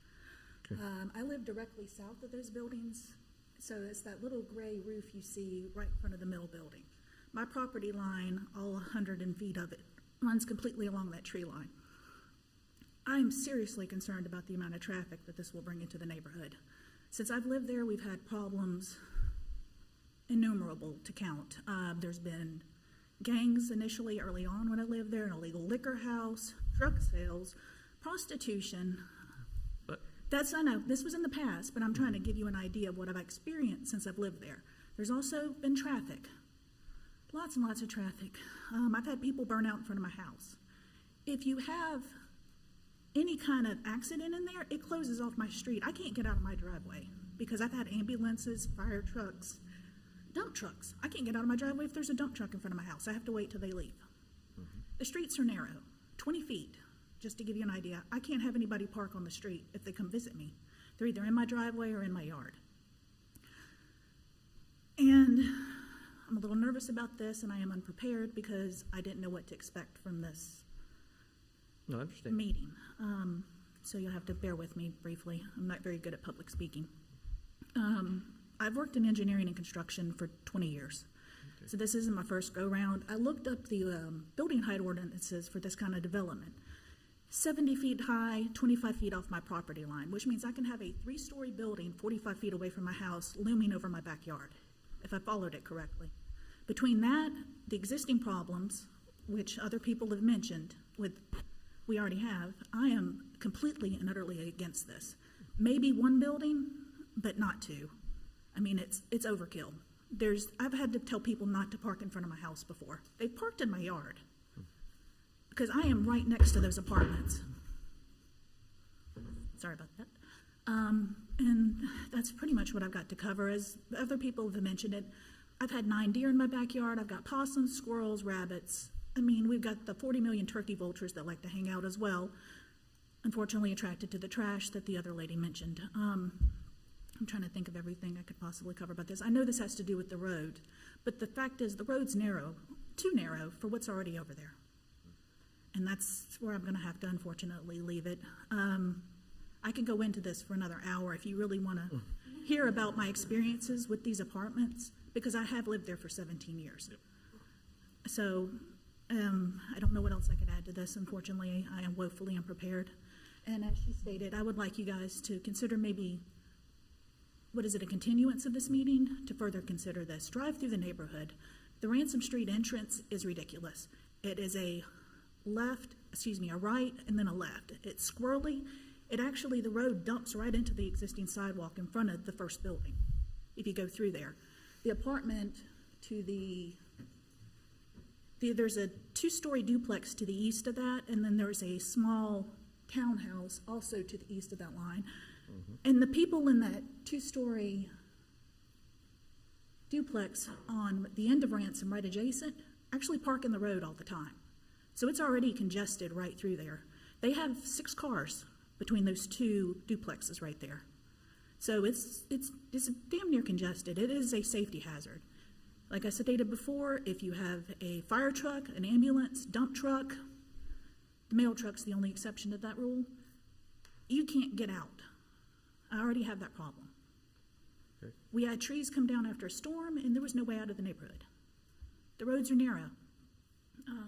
I guess that's where I'm going to have to end that. I wish I could add more to this, maybe at a further meeting when I have more of a chance to collect my thoughts and present more evidence to the board. I appreciate your time and listening to all of us with our concerns in this. Well, thank you. And we also have some folks on Zoom that's going to be joining us also. So thank you for your time and coming out. Yes, hold on just a second, ma'am. Sorry. Ma'am, can I get you to come forward? We have a question. Hi, Ms. Page. I wanted to know if it were indeed 80 feet, would you have the issues that you're describing now as far as the congestion of the roadway? If the what? If they were indeed 80 feet. If it was indeed 80 feet as opposed to 45. I mean, if it's 80 feet, you'd be in my front room, in my house. Okay. My driveway is not enough. I don't think my driveway is 45 feet off the center of the road. I see. I mean, you know what I'm saying, to the edge of my house. You would be in my front room. Okay. So I can't really answer that question. Okay. Thank you. Unfortunately. All right. Thank you, ma'am. All right. I understand that we also have several members on Zoom who would like to offer some witness testimony. We would welcome that for those who have new and additional information. But those who wish to speak via Zoom, we do need to get you sworn in. So if we can figure out how we can get them sworn in, then we can move forward. Okay, if you wish to speak via Zoom, please press the raise your hand button so we can know that you want to speak. And we will swear you in one at a time. Okay, looks like we got one hand raised. I'm going, Jacqueline, please unmute your mic. Oh, we got 2. Can you hear me? Yes. Okay. 1 second, we need to swear you in. Okay. Go ahead, Eva. If you'd please repeat after me and raise your right hand. Okay. I solemnly swear to tell the whole truth and nothing but the truth. I solemnly swear to tell the whole truth and nothing but the truth. So help me God. So help me God. For evidence presented before the Board of Adjustment. For evidence presented to the Board of Adjustment. Of the town of Fuquay-Varina, North Carolina. of the town of Fuquay-Varina, North Carolina. Thank you. May I speak? Yes. Okay, thank you. I will keep this brief. My name is Jacqueline Stanky. I am a history professor. I live at 207-21 Pine Street. So I am one of the newer houses, although my house is about 15, 16 years old on Pine Street. Like Todd Truffin, my driveway empties out into Dickens Street. The other thing that I want to add here is I walk a lot, and this is a walking neighborhood. And what others have said about the streets being so narrow is definitely true, especially when you get on Dickens and you get on Ransom. And what Mr. Truffin actually described earlier is pretty apt. What I'm also very concerned about is this is a neighborhood with lots of children. So I believe the first speaker actually did present this regarding her 2-year-old. But the thing is cars do zoom down these streets as it is. And if you're not looking out for the pedestrians, even children, I do think that it would present a hazard. And it's especially tight when you have the connection between where it reaches Dickens and the property in question, as well as when you are on Ransom and the property in question. And so I just want the board to consider that in this. And obviously I stand opposed to the variance. Thank you. Thank you. Does anyone have any questions for this witness? All right, thank you so much, ma'am. Is there anyone else online that would like to give testimony? Yes, sir. Stand by. Michelle Sylvie, please unmute your mic.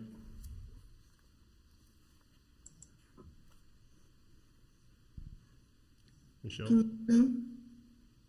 No. Can you hear me? Yes, the clerk is going to swear you in now. Thank you. Ms. Sidley, if you please repeat after me. I solemnly swear to tell the whole truth and nothing but the truth. I solemnly swear to tell the whole truth and nothing but the truth. So help me God.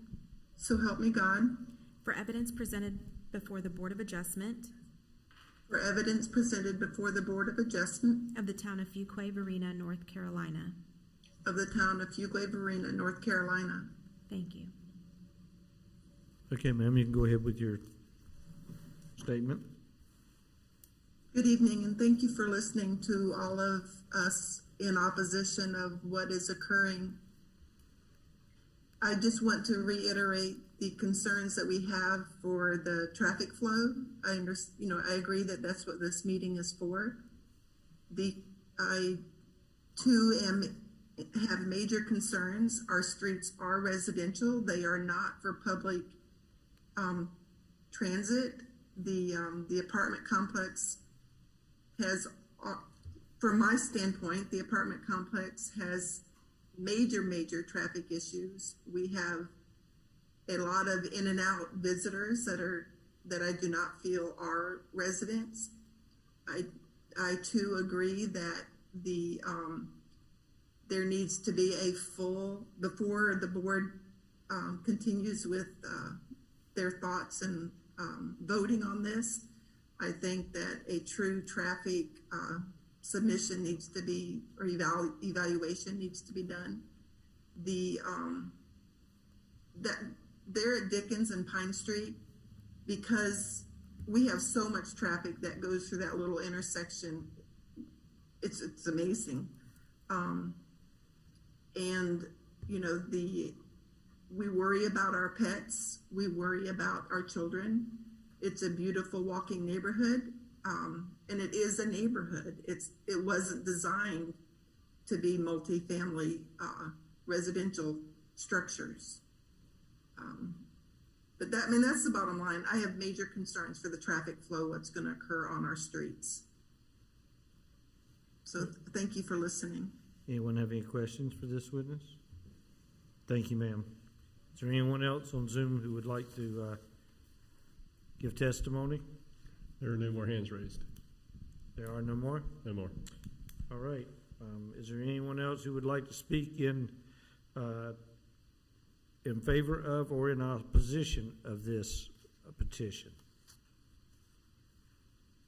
And I know that the petitioner has asked to make a closing statement. Would you like to do that at this time, please? Yes, sir, Mr. Chair. Thank you for the opportunity to do that. And so I would like to take this opportunity to touch on a number of comments that you've heard.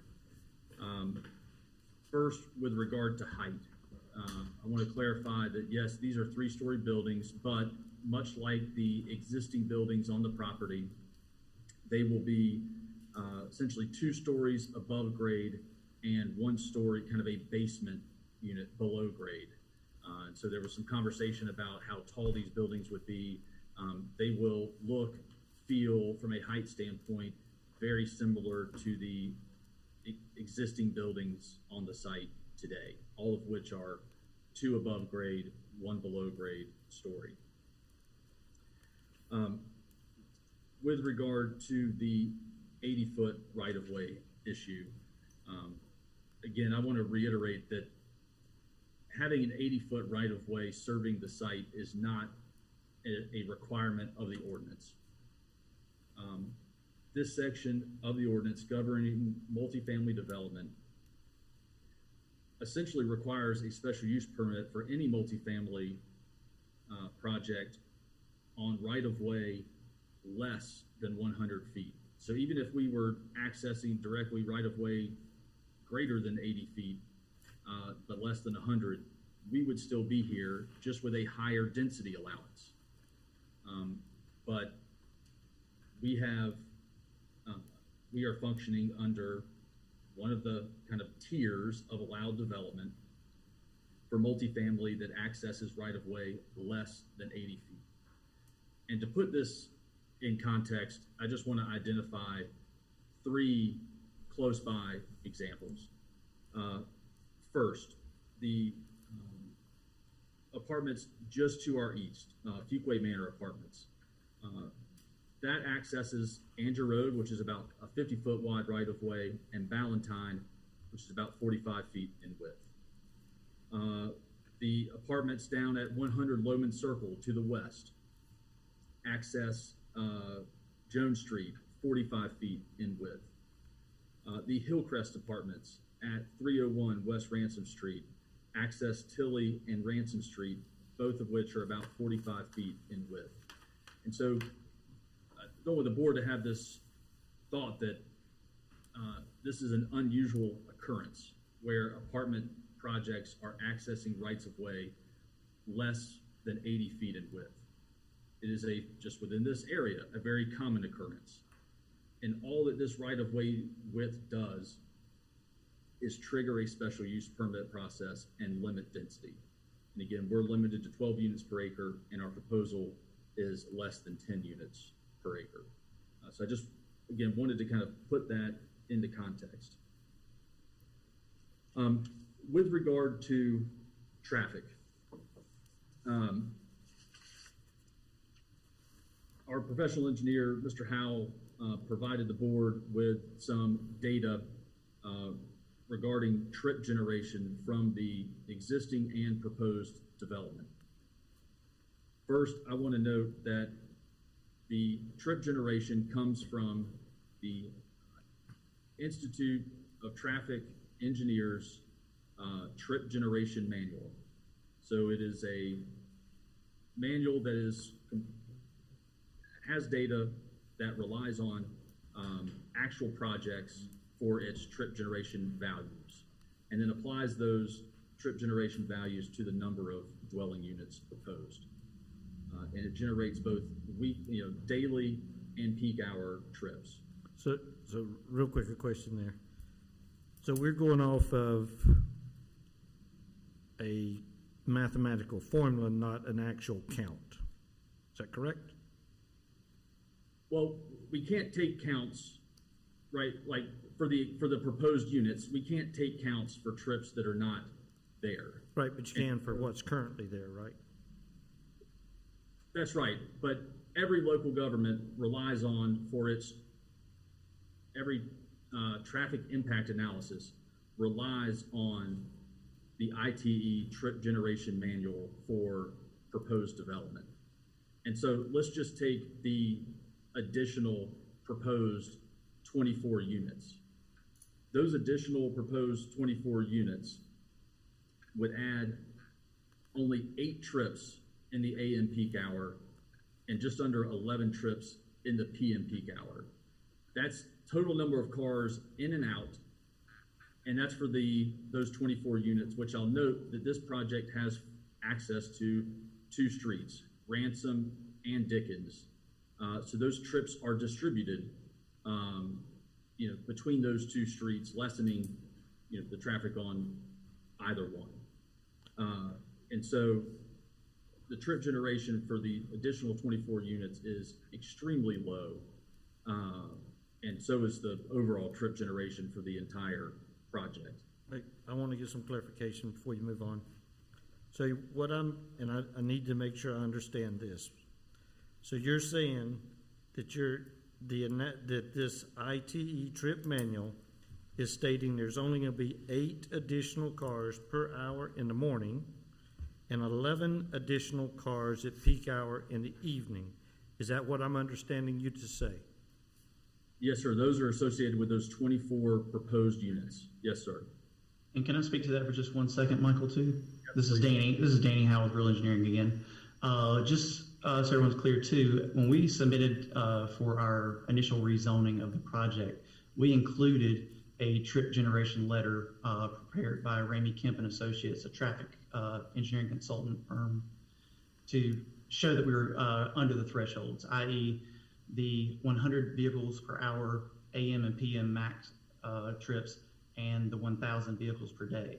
And again, they provided a trip generation report based off of the ITE numbers, and we provided that to the town for our rezoning submittal as well. Did that report also include background counts? No? Does not. Okay. It references mid-rise multifamily housing, which is ITE code 221, which 60 units is what we're proposing. So it's just a direct ratio of 36 units versus 60 units. Right, so as a forecast of what could potentially be added by the new units, but does not account for any traffic that exists today. Correct. Thank you. Well, a quick question for the town. Do we have that letter? Okay. Go ahead now with your closing. I'm sorry. No, thank you. And then I just want to touch on kind of some of the more general points about the apartment complex, existing and proposed. The entire point of this process is to make this entire property better. Mr. Barker has already undertaken interior renovations of the existing 3 buildings. As a part of this proposed project, the 2 new buildings, there would also be exterior renovations of the existing buildings, as well as the site improvements that you have seen shown on the site plan, which includes sidewalks, additional parking and circulation area. There were some comments about trash. Right now on the property, because of when this property was originally developed, there is a dumpster that is unenclosed. Our site plan, and now being under the town's LDO, we will have a dumpster that is enclosed, fully enclosed, and that's provided as a part of our site plan. And again, I mentioned the height. The undeveloped parcel, 207 East Ransom, again, currently undeveloped, and based on the recent rezoning approved unanimously by the town board to allow for the high-density residential, the only way that this property can develop under that zoning is with a special use permit. That's the only way that the multifamily units are allowed on this property is with the special use permit. And so without that, it's not able to be developed. We can't go change the right-of-way widths of the public streets serving the property. But what you have heard is that the additional 24 units will add an extremely minimal, negligible amount of additional trips to the surrounding street network. Just want to make kind of a general objection for the record. I did not want to interrupt people's comments to the board, but I do just want to make a general objection that what you heard was lay opinion testimony, not expert testimony. You have expert testimony from Mr. Howell in the record on each of the 4 findings. And so with that, our team is here to answer any questions that the board may have. Okay, I know they have some questions, but I still have a couple, and then we'll move to other people. When I'm looking at I know you haven't done a site plan yet, but if I am looking at the current information that y'all provided, based on where the 3 units are now, where is the proposed location going to be for the next 2 units? All right, so do you have that exhibit that was provided as part of our application? It's SUP 1.1, Michael. Yeah, because that does show the proposed location of those 2 new buildings. He showed me. I'm sorry, I just didn't have that in my packet, and I apologize. But okay, oh, there it is. Got it. Okay. Hey, does anybody else have any questions? I have a question. Sure, go ahead. Just give me a second to get where I need to be.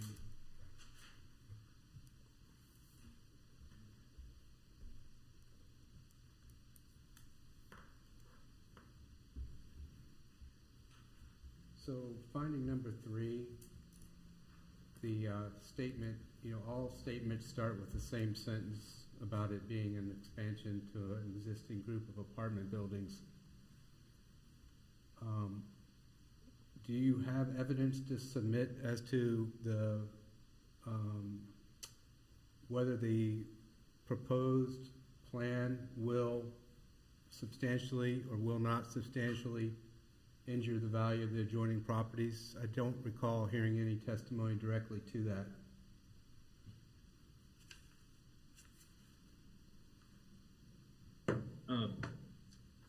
Yes, sir. So, correct. You did not hear testimony from an appraiser. You heard testimony from our professional engineer who cited the provision of perimeter buffers, increased stormwater detention, the proposed site improvements, its compatibility with the surrounding area, that it won't substantially injure the value of adjoining property.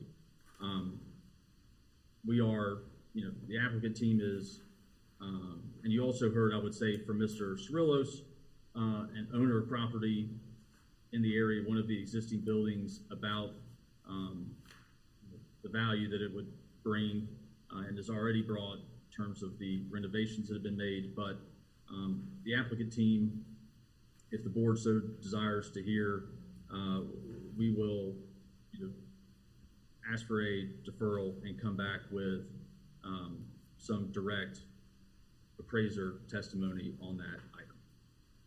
Okay, I have another question, if I may. It goes to the contributing factor descriptions, and this one is specific to circulation.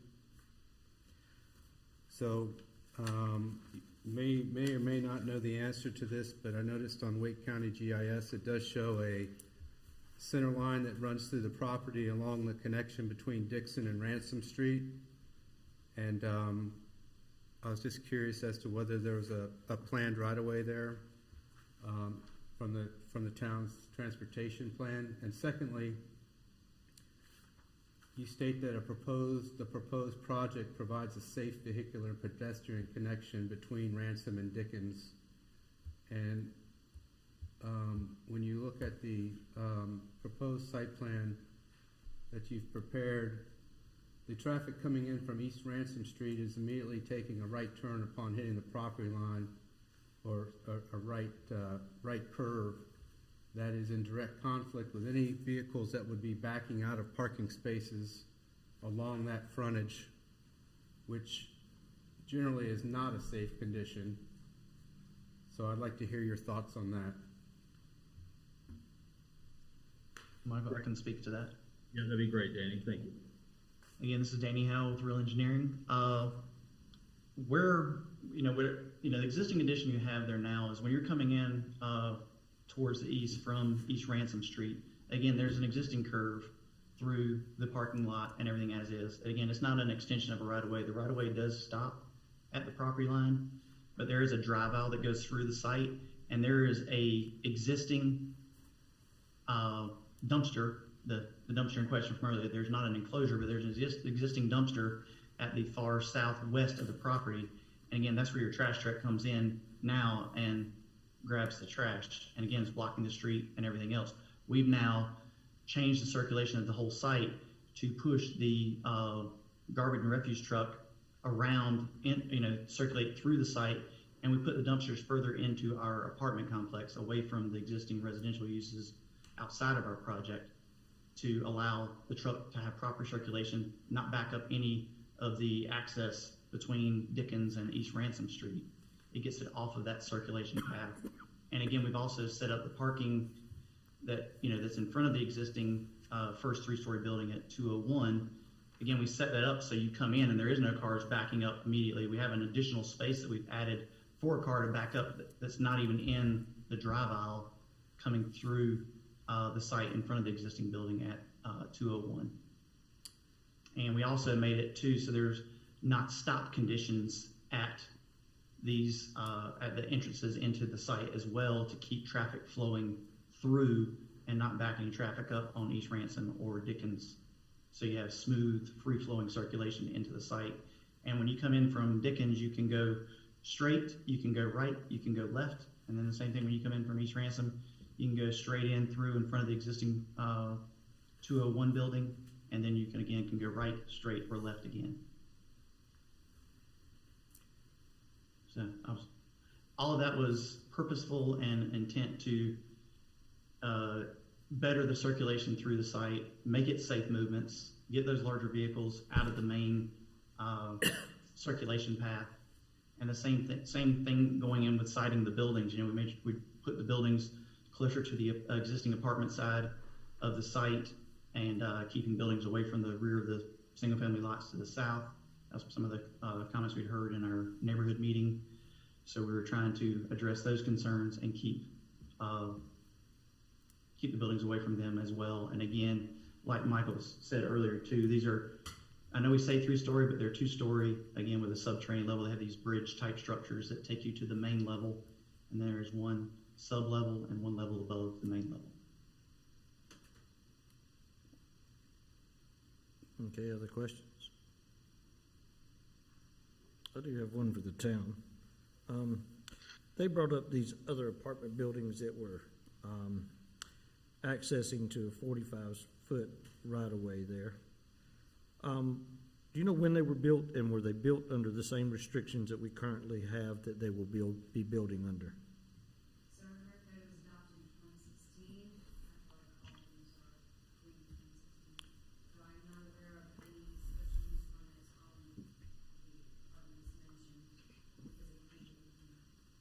So we would not have access to what the requirement was then versus what it is now? No. Okay. And then for the town, what is the purpose of an 80-foot right-of-way? So the way it is written is to access to a right-of-way 100 feet or greater. Multifamilies with ingress-egress access to 100-foot right-of-way or greater shall have a maximum density of 16 dwelling units per acre. Access to right-of-way between 80 and 100 feet requires a special use permit, and the maximum density shall be 14 dwelling units per acre. Access to rights-of-way 80 feet or less requires a special use permit, and the maximum density is 12 dwelling units per acre.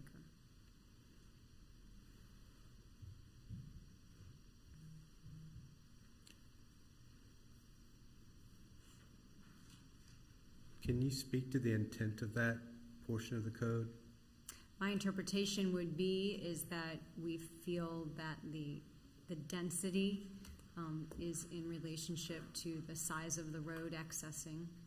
So the larger the development, the higher the density requires a larger road for access. Okay, but also for the town.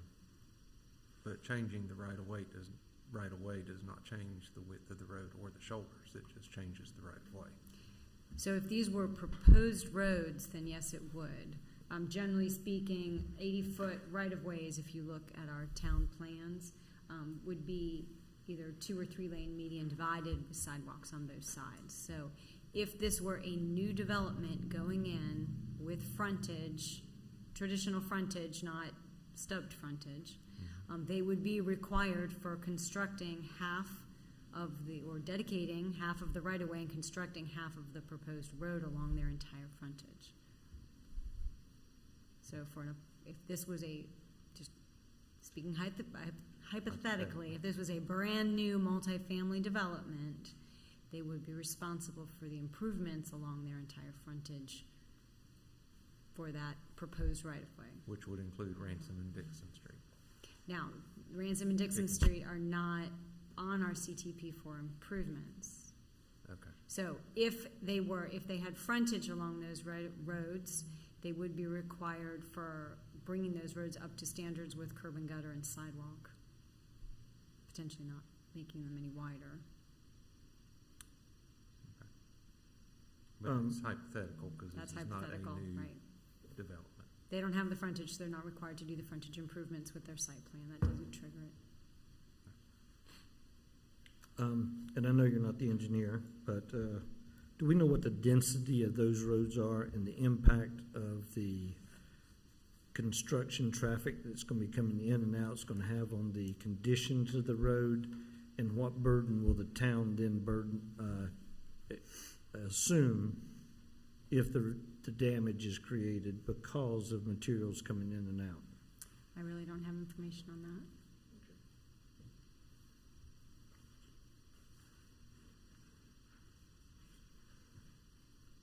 Does anyone else have wish to speak in favor or opposition of this petition? Yes, ma'am.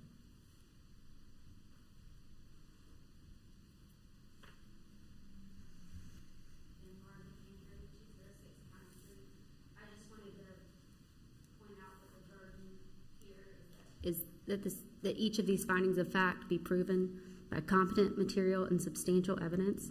That's NC Gen Stat 160D-406. And I want to point out that specifically with finding of fact number 3, I think that's the clearest one to point out that we have absolutely no competent evidence on the effect that it's going to have on property values. I appreciate that there's an engineer on the call, but he is not qualified to testify to property values any more than I am, nor is an owner of an apartment complex more qualified to testify to property values any more than these folks right here or I am. So they have presented no confident evidence on finding of fact number 3 specifically. And I also disagree with the other findings of fact. But I think if they do not prove one, then they are not entitled to have the special use permit granted. Thank you. Thank you. Our petitioner, would you like to have a rebuttal? Mr. Chair, we would just ask that this board defer this matter to its next meeting. I know some of the folks that live in the area have asked for that as well. We would ask for that as well, and we will be prepared to fully address that finding at the board's next meeting.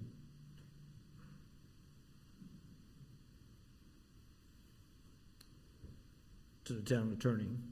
Yeah, the procedure on that, we make a motion to a date certain, which would be our next meeting. If that's what the board wishes to do. A motion to continue this hearing to the July 13th. July 13th, Yes. regular meeting.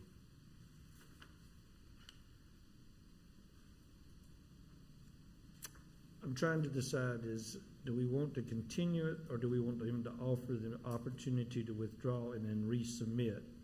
I think we need to continue it to keep Okay. it on, Yes. keep it on track. Okay. Yes. I just want to check it. All right.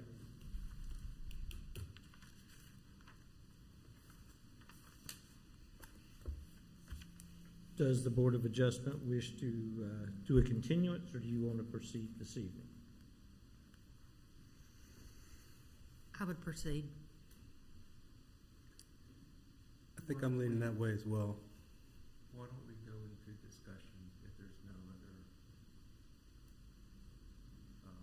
opposition, and then see where we go? Right. I'm fine either way. Back to the attorney. Do we have to continue it That's the after board. he requested it, or can we continue, just continue to discuss it and vote on it? The board's got the discretion to deal with it, discuss it. Maybe good to have some discussion and then make that decision after a little bit of discussion. But before we start going through the findings, we need to know if we're going to continue it or not, in fairness. Right. So that's what I'm going to ask each of the board members. Are any of you, do any of you wish to continue this and take it up at the next meeting? I would wish to continue. You do? Okay. At that time, I'll accept a motion to continue the hearing until the next meeting, Which is July 13th. will be July 13th. I'll second. Okay, so you're going to make the motion? Okay, yes, I'll make the motion that we have a continuance of this issue for the next meeting, which is July 13th. Okay, can I have a second?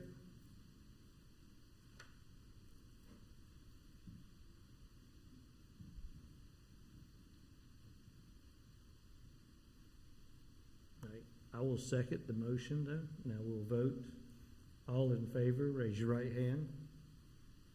All opposed, like sign. Okay. I We're couldn't going- see which ones were in favor, I'm sorry. How many were in favor? In favor. In favor. In favor of continuing, and then there was one in favor of continuing, and 1, 2, 3, 4, 5 in favor of not continuing. So we're going to go ahead and proceed with discussion, and then we'll go from there.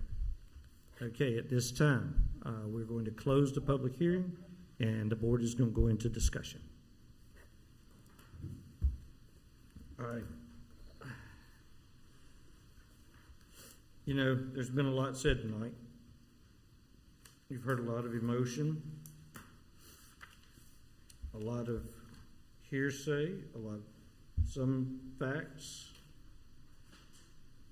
But the thing we've got to look at is we've got to be able to take the emotion out, and we've got to look at the facts. Okay? And all we can deal with is the facts. Now, my understanding is that this special use permit, if approved, allows the construction or the next phase of the process to continue. If this is not issued, it stops everything. So with that said, we need to look at all the whys, are we meeting, each of these? And we need to have some open and honest discussion amongst us to make sure that we're being fair to both sides, both the residents and the petitioner. This is something, as we've heard from both sides, that we do not want to take lightly. How it will affect things, we truly don't know because it's not happened yet. But we do need to go through each of them, and we need to talk about different things and concerns that each of us have, so that we can make a fair decision. Okay, so with that said, does anybody want to start? And anything that y'all want to talk about or any concerns that y'all have? Because what I want to make sure is that we fully understand what's being said before we take our vote, okay? Mm-hmm. I'm trying to get to my findings of the facts. I guess I'll express a concern that I have with the inadequate clearance for service vehicles, emergency vehicles, and pedestrians entering into that property from both those streets. Yeah. Share that same concern. Well, I have those concerns as well, but on the other hand, all those services are currently able to get there and Right, allowed in but there. adding 24 units, which is a Right. 66% increase to the capacity of the property, just exacerbates that But issue. but it doesn't. There's nothing widening. There's going to be a lot more traffic. And one of the residents testified, if it takes one car to block a 20-foot wide, road. Yeah, but if the internal circulation width is 25 feet, and they are expanding the parking lot, it appears from the documents presented there, the parking lot that connects to Ransom Street, what they're calling Building 201, exists that way today. But the other parking lot, it appears, would be expanded to the south and east, fronting the two new buildings. I mean, if the services are being offered today, even with additional parking, I don't see that it would prohibit them continuing their service. Yeah, services are offered. There's roads. Services are offered today, but they're offered under something that happened before the current LDL. We don't just arbitrarily say, well, because it was grandfathered in the past, that it continues in the future when there's new construction. Obviously, they continue as they are, but we're adding new construction. That means they got to come up to the current LDO. You don't just get a pass. But there's not going to be any requirement to widen the streets. Yeah, we turn it down right here. No. Well, no, not the street. Even if the streets aren't our concern. That's correct. It's the entrance into their property. Well, the entrance widths are not changing, as far as I can tell. Right, the property is limited in its ability to expand development because of the right-of-ways that exist today. And that's what the UDO, I think, is trying to achieve, in my opinion. Yeah, they put the new LDO in place for a reason. Right. And that means that what was the past is obviously was not working for the future. So therefore, and our job is to look at what the LDO's intent is and to make sure that we're following that intent. Before we start going through the findings of the facts, I want to make sure that we all, talk about a lot of different things you've heard. And, and a lot of it is, one of the things I've not been able to wrap my head on is the traffic issue because, with the possibility, and everything is speculation because we don't know how many people live there. It may be one person per unit and they may be walking. So there may not be any increased traffic flow at all.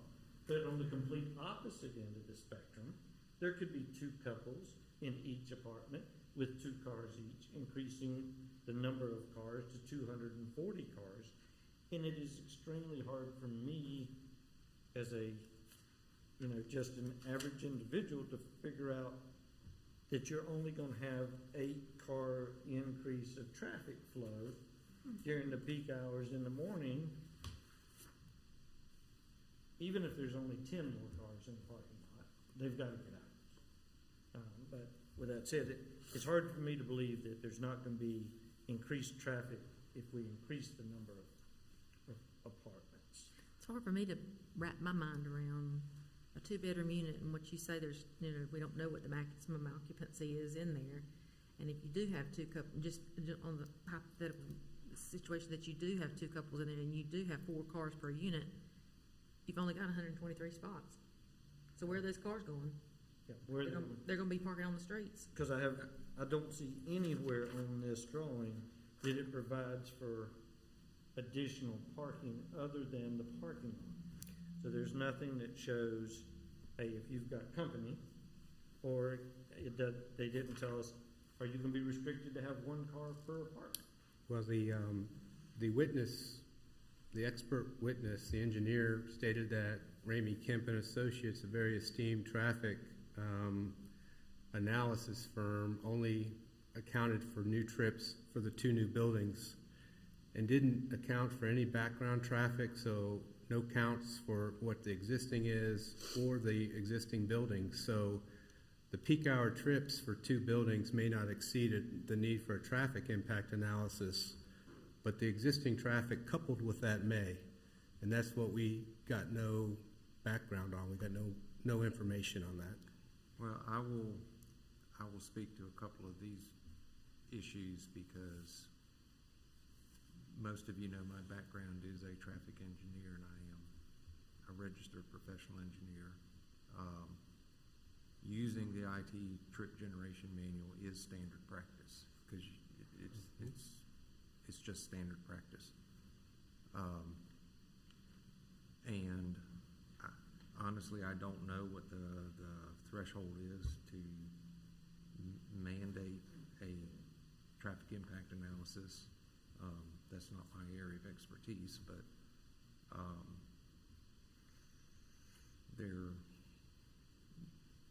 typical situations like this, it is normal to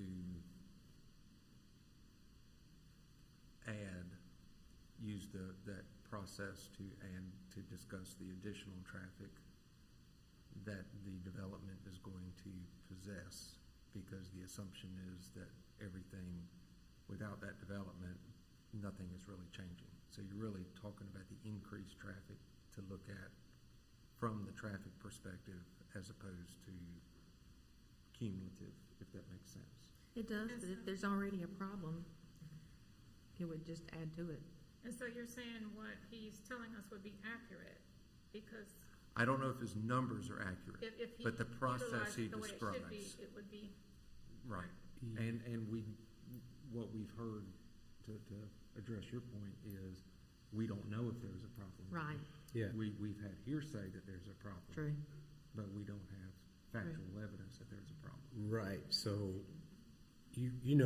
they also take counts. So I mean, that's part of the TIA process is you take counts on an existing development. So it's not maybe just that apartment complex. It could be, the residential traffic on Dickens and Ransom that contribute into that apartment complex, and that all flows into the results of the TIA as to whether or not the vehicular infrastructure can support the additional development within that property.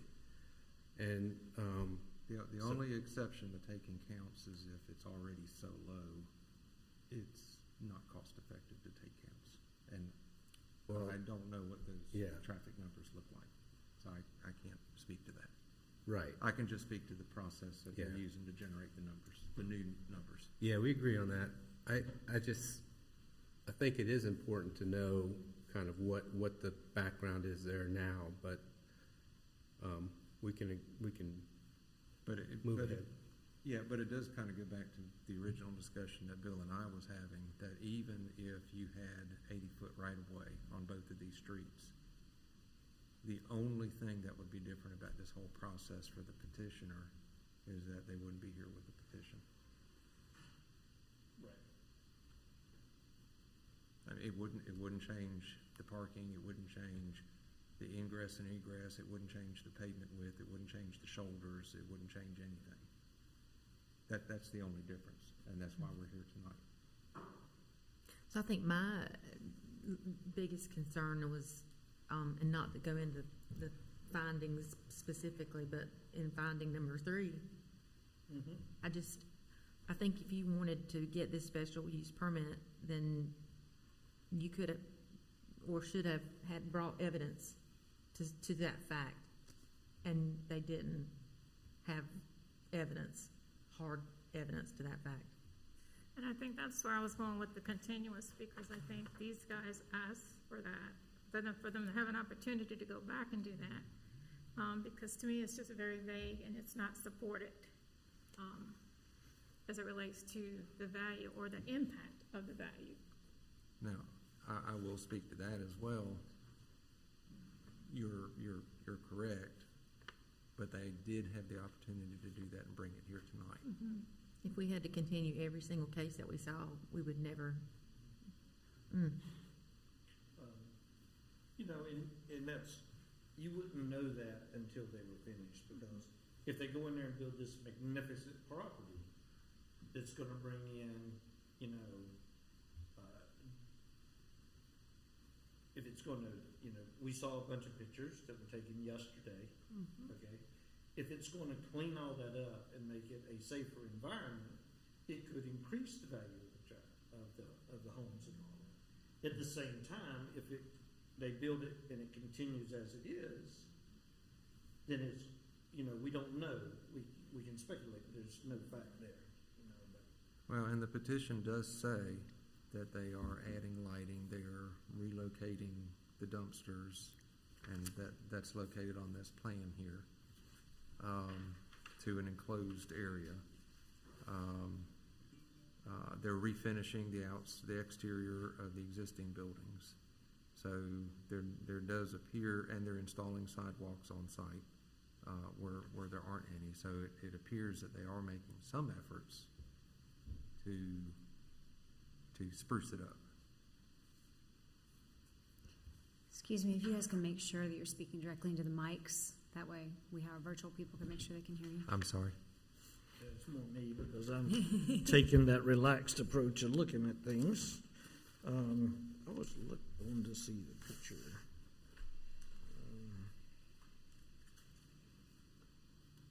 I think the sidewalls are already there.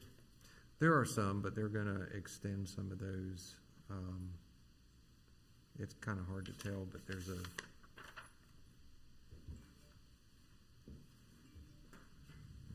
kind of a gradient difference. That's a sidewalk. Yeah.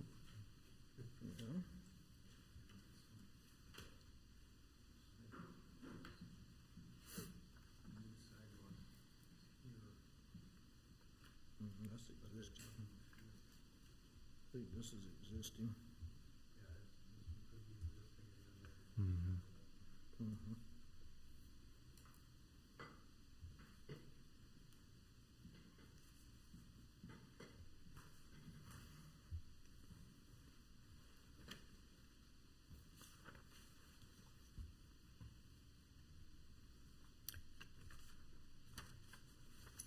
Okay, can I ask the town a question? Sure. Okay. No, hold on. Okay. You can in just a second. Okay, I'll All right. hold on. At this time, I'm going to open the public hearing so we can ask the town a question.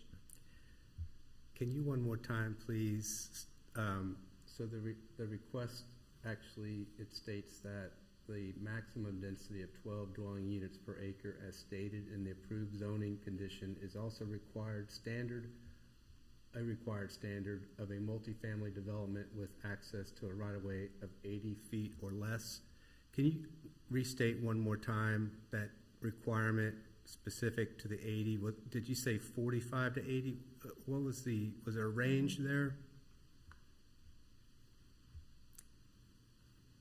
Yes, so access to right-of-way 100 feet or greater, the density cap is 16 dwelling units per acre.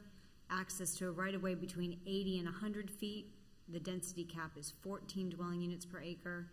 And access to a right-of-way 80 feet or less, the maximum density is 12 dwelling units per acre. So that was a condition that they put on the zoning of this property. So this property already has a density cap of 12 dwelling units per acre. And that's for a right-of-way of 80 or less? Yes. So they have access to less than 80 now? Yes, and when they recently rezoned the property in 2020, they voluntarily added that condition to the property. to all 4 properties, parcels. All right, clarify just what you just said. In 2020, they say what they agreed to do? They rezoned the property with a number of conditions. One of those conditions was a density cap, that they cannot build more than 12 dwelling units per acre. And they're only building 9.9 per acre based on what the engineer said. They haven't submitted a site plan, but they cannot, by zoning condition, they cannot exceed 12. Right, thank you. At this time, I'm going to close the public hearing and go back into discussion. Did I clarify that for you? Dan, didn't that? Yeah, I think so. Yes, it did.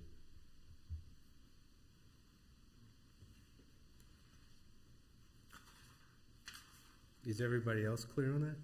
Well, and the other thing I was looking at was to see if there was any additional options for egress and entrance to the property. You know, is there another way that they could, besides those 2 streets, to be able to get access? But based on what it looks like is the wetlands behind them, doesn't look like they can find another way in or out. Unless they talk to the church and got an easement that direction.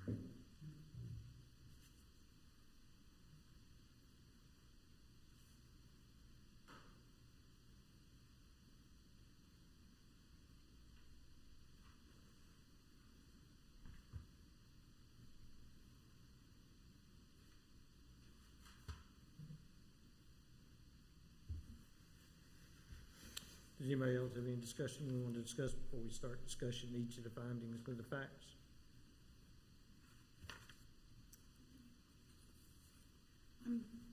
I'm questioning 3, not that it shouldn't pass. I think it should, because the use is the same. It started out as a multifamily, and they're just building more of the same use to it. So it's not, if it hasn't injured the property values already, because it's the same use, then it wouldn't affect them going forward, because they're just expanding the same use. Anybody else want to know about that? Well, let's talk about finding fact number 1. Let's work our way down then, okay? So it says, finding of the fact number 1 says, the proposed use will or will not materially endanger the public health or safety if located where the proposed development according to the plan as submitted. Now, their statement by the petitioner says, the proposed use of the multifamily residential apartments is an expansion to an existing group of apartments, 36 units, to form an apartment complex of 60 units.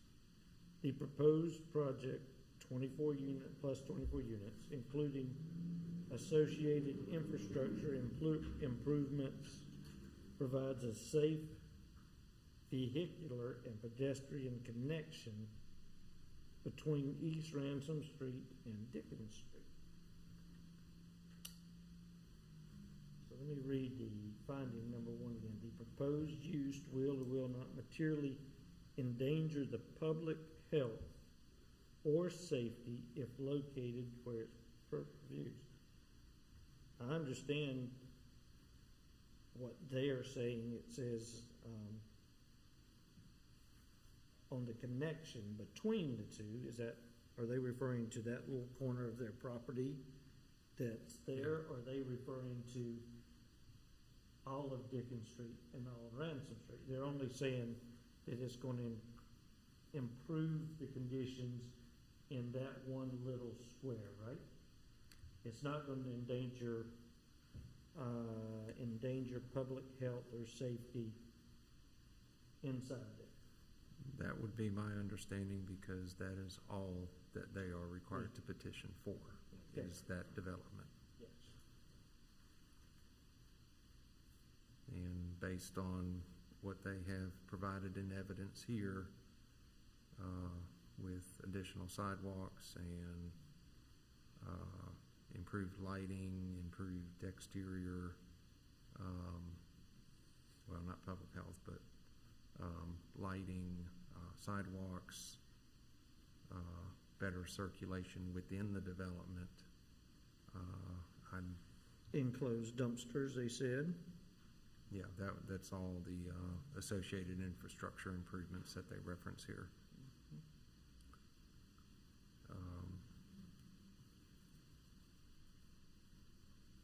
All right. I really haven't seen, not to discount any other comments that were made tonight, but I don't have any evidence that leads me to believe that based on this evidence that was presented, that the development will materially endanger the public health or safety. Okay. Would you like to make a motion on finding of the fact number one? Is there any other discussion on finding of fact one? Seems to me 1 and 3 are going to be the crux of this issue. Any concern about number one? Any of you? This is the time to. Well, I think that, that still kind of speaks to the issue of the right-of-way width and what is the intent of the code to allow a development to have a density level that's tied to a right-of-way width. And, I don't know that we saw any evidence today that speaks to emergency response vehicles or other things that speak to public health or safety specifically. The internal circulation is a standard parking lot. It's nothing really unique or innovative about it. The connection from East Ransom Street coming in from the west does potentially have, at least on the site plan that they presented, some conflicts of movements and site issues. So I'm not convinced that we can decide, or I can agree that I'm comfortable saying that there will not be any impact to public health or safety with this development as it relates to the fact that, the property is limited right now because it has access to a right-of-way of less than 80 feet, and I think that is tied to some intention of having emergency vehicle access provided at a level that exceeds what is able to be provided at this time.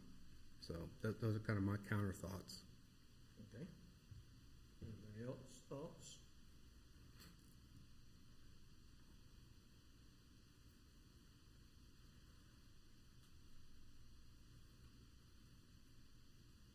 Any other opinion on number one? No? All right. Does someone want to make a motion? Are we ready to get to that point? All right. I can make. I'll entertain a motion for finding of fact number one. All right, I will make a motion on finding of fact one that the proposed use will not materially endanger the public health or safety if located where proposed and developed according to the plan as submitted, because of the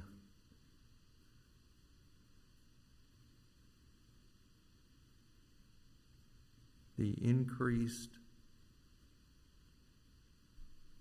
vehicular rotation, the improved pedestrian facilities, and all other associated infrastructure improvements on the development site.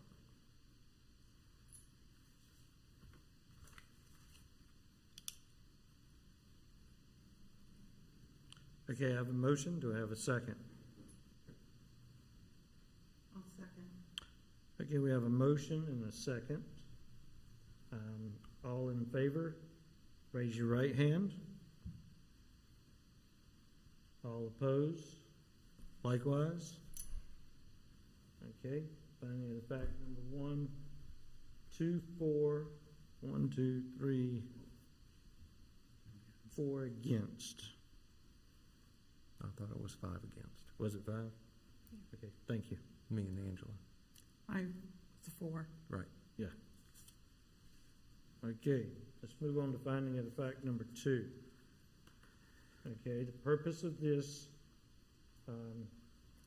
meets or does not meet all required conditions and specifications. Okay, and their response was the proposed use of the multifamily residential apartments is an expansion to the existing group of apartment buildings to form an apartment complex that meets all requirements and codes required by a recently approved zoning and special use permit request, maximum 12, and the specifications requirements of the UDO. Okay. Any discussion on this? So does it meet all the requirements and specifications? It does with a special use permit, but it doesn't without the special use permit.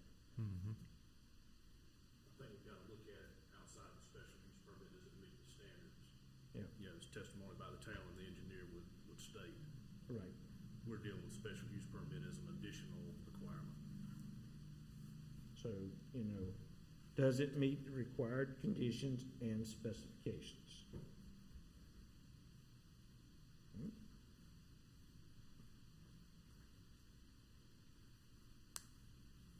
Any discussion on this?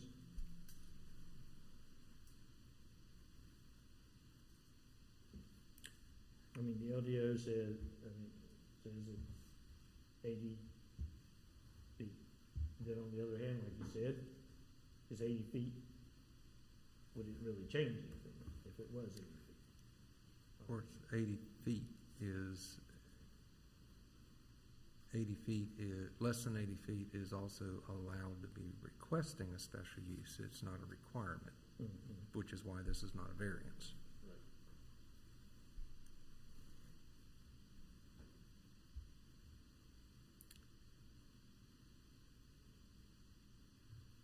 So I guess, I don't know if I could pose a theoretical, but if they were proposing a density of, I think it was 16, she mentioned you need 100-foot right-of-way. The existing conditions would not permit 100-foot right-of-way, but, there's a reason why the density cap is associated with that right-of-way width.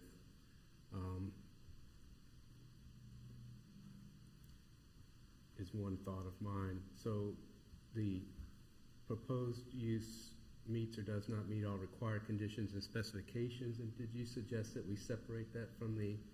Right, I mean, specs are dealing with technical specifications of the code. Does the plan they've submitted meet those? And we have to do a special use permit, but that's kind of in addition to, 80 feet triggers the special use permit. Right, okay.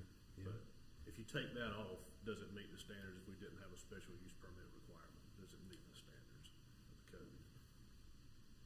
So the only standard here would be the 12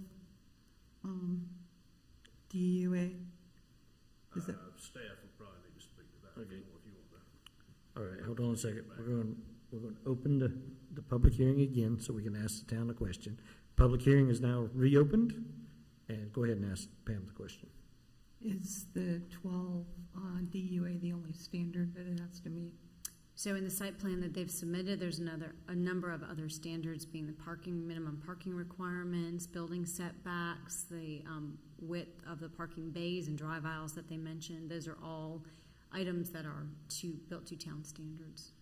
But at this stage, those would all come later with the site plan. They would have No, they're included with the site plan that was submitted with this submittal. So when they submit their official site plan, they would be held to anything that they basically promised on this drawing. So that 20-foot landscape buffer, those items, they would be held to.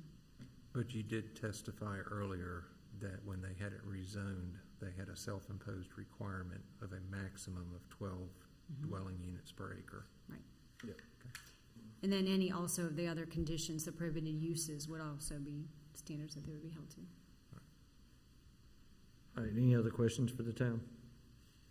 Okay, I'm gonna go ahead and close the hearing back, and we're gonna go back into discussion.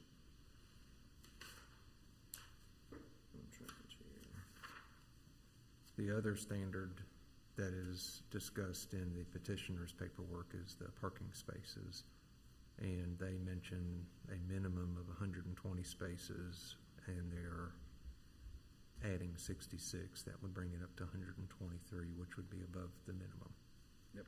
But the other standards that the town mentions, I don't recall that they are in here. They might be. I just don't recall them.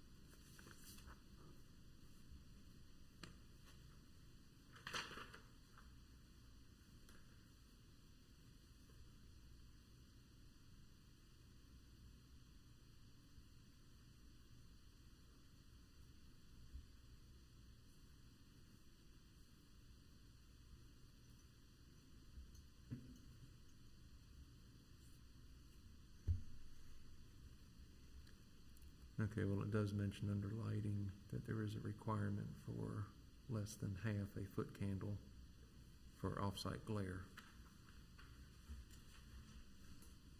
at all residential property lines per UDO. That's on page 6 of 10.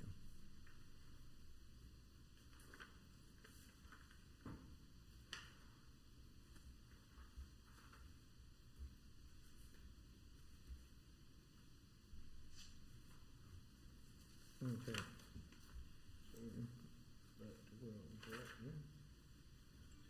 So back to the question. Does the proposed use meet or does not meet all the required conditions and specifications? So it sounds like the parking meets it. It sounds like the lighting meets it.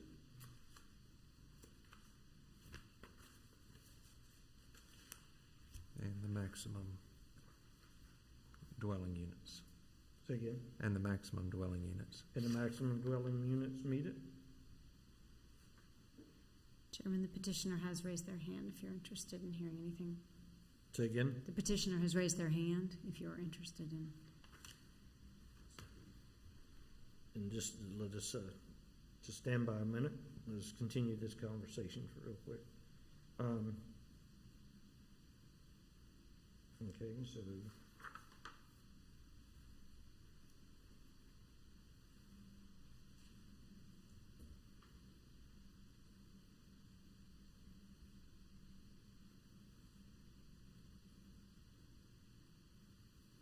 reading through this, it appears that they have met all the other things. And before we look at making a motion, let's see what the petitioner is asking. At this time, I'm going to open up the public meeting again. Petitioner, I understand you have a question or a statement.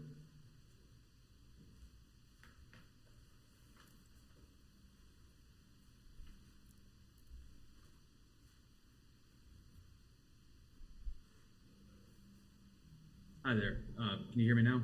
Yes, go ahead. Great, thanks. I couldn't unmute. One primary thing, I would just reiterate and ask again for this board to consider a continuance or deferral. There were a lot of questions raised, not even on standard 3, but on standard 1 with regard to traffic. And that as a fact-finding body, we would like to be able to have the opportunity to bring you additional evidence in response to your questions. And with regard to finding number 3, correct that we did not have appraiser this evening.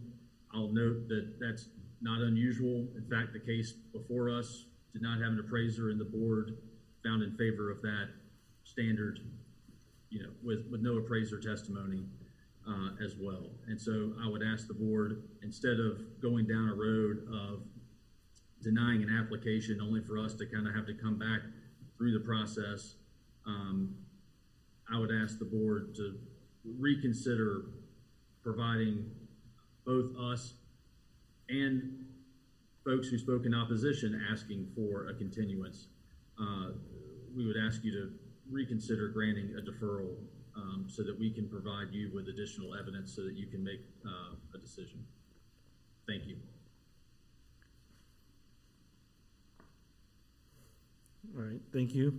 Okay, since I've allowed the petitioner to make a statement, I have to ask if anybody else has anything in opposition or in support of this petitioner. Yes, ma'am.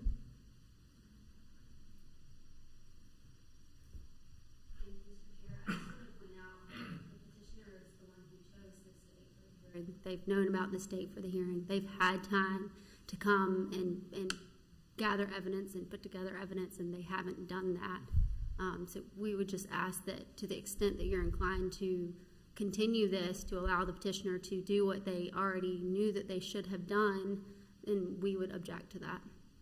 Thank you. Did you say we had one on Zoom?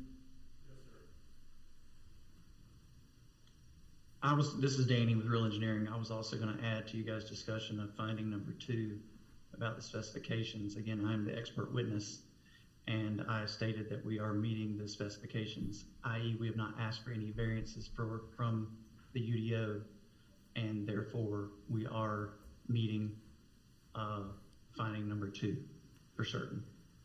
Again, obviously we won't be able to get our site plan if we're not meeting those during the site plan process, but we plan to meet all requirements of the UDO, and the site plan as submitted has that intent and is meeting those requirements of the UDO.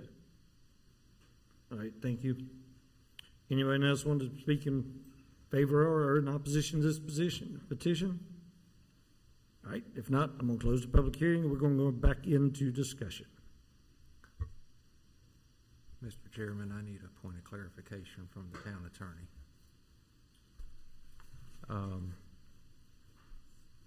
I don't know if anyone is considering a continuance at this point, but if they were, it would be continued from this point, right? We would not go back and re-vote on anything? The board could reconsider. Or we could reconsider. Before it's approved, they could go back and reconsider, but that would take a majority of the board. Before we got to the full finding, yeah, okay.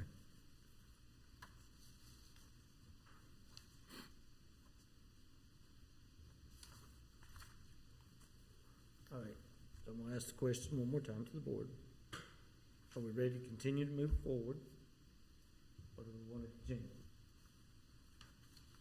And with that said, we're going to take a 5-minute recess, and we'll be back.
All right, I'm going to call the meeting back to order, and we're going back into discussion. All right, so we were discussing number 2. We had some input from both the petitioner and the petitioner's expert witness. We also had some input from a local resident. So with that said, let's continue to talk about finding of fact number 2. There again, remember, you know what I said in the beginning? There's a lot of emotion here. And we have to take the emotion out of it, and we've got to look at the facts. Okay? All right, so here we go. So back to finding of fact number 2. The proposed use meets or does not meet all the requirements, conditions, and specifications. So we've talked about parking. It meets the parking. We've talked about the lighting. It meets the lighting. At 9.9 units per acre, it meets the agreement and requirement that they agreed to on, hold on a second, there's a date in here somewhere. All right, July 2020, thank you. So, without that said, do we have a motion for finding fact number 2? Yeah. Okay. The proposed use meets all required conditions and specifications because of the voluntary rezoning that they went through in July of 2020, and their plan handles lighting, parking, and everything else that we covered. Okay, I have a motion. Do I have a second? I'll second. We have a motion and a second for finding of fact number 2.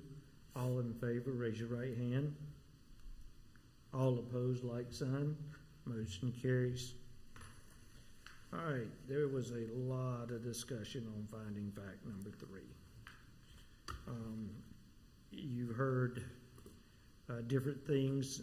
I'm going to read it to you so there's no misunderstanding. The proposed use will or will not substantially injure the value of the adjoining property or the use in the public necessity.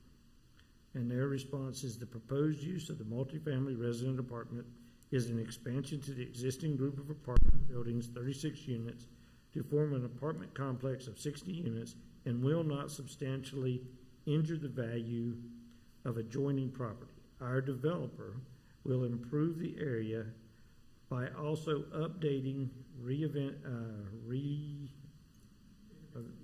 renovating the exteriors of the existing units, which the interiors have already been renovated. Okay, so there's a lot going on there. So yes, we don't have an expert witness on that one way or the other. We don't know if the property value is going to go up. We don't know if the property value is going to go down. There's no fact to support it. We do have an engineer who testified that it would be better, but he's an engineer. He's not an appraiser. Okay? So looking at the facts, we don't know. We can, yes, if they go in there, like I said before, and build this really nice unit and clean things up and make it a nice, appealing area, it's probably going to increase values. If it continues as it is, it may decrease. We don't know. The fact is we didn't get any facts when it comes to number 3. Does anybody else have a thought on that?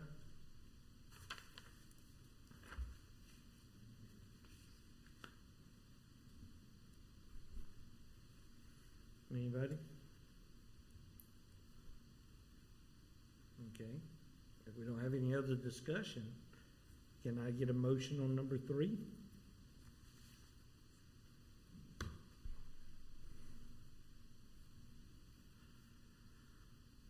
Well,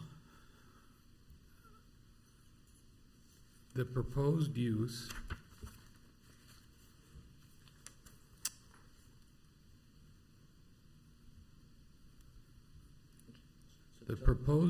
will substantially injure the value of adjoining property or the use as a public necessity because no facts were introduced in evidence to show an increase in the value of the public or nearby properties. Do I have a second? Second.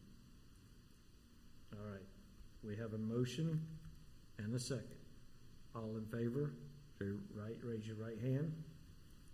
All opposed, like sign. All right, it, 6-1, it passes. Or it's disapproved. The motion as written passes, yes. Okay. Number 4. Finding of the fact number 4, the location and character of the proposed use, if developed in accordance with the plan submitted, will or will not be in harmony with the area in which it is located in the general conformity of the plan of development of the town of Fuquay-Varina and its ordinance. Their response is the proposed use of the multifamily residential apartments is an expansion to an existing group of apartment buildings and form a compartment complex and will be in the harmony of the area in which it's to be located in the general conformity of the plan developed of the town of Fuquay-Varina and its ordinance. There is another existing apartment complex just to the east of our site. You know, it's going to be in harmony because it's still in their footprint. That's right. You know, so it's not outside of their footprint. Nope. It's still on the property that they own, so it would be in harmony of what they're continuing to do. I don't see how it couldn't be in harmony of inside of that footprint. What's y'all's thought on that? I'll give two opposing thoughts. Okay. One is it's expansion of an existing use. So in that case, yes, it would be in harmony. Two, with some of the other discussion we had here, that the 80-foot right-of-way, general conformity with the plan of development of the town of Fuquay. And there's been discussion that that 80-foot right-of-way is there for a reason. So the question would be, is that in conformity with the plan of development? And we talked about intent of what the intent of that 80-foot was. Mm. So I can almost see it both ways. Yep. Yes, I would say that the first sentence and the last sentence are relevant to the finding to me, and I would agree with my fellow board member that the board members that the harmony of the existing development may be maintained through expansion of the said development, but I also agree that the general conformity with the plan development of the town is in question.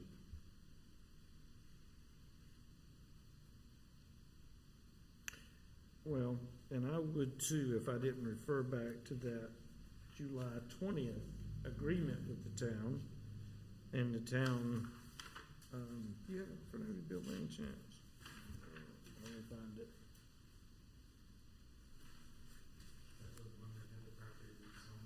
They had it rezoned for high density, meaning that, and it was approved for high density. So, you know. But they also requested a maximum dwelling units per acre of 12, which was right out of the LDO for something with less than 80 foot of right of way. True. So.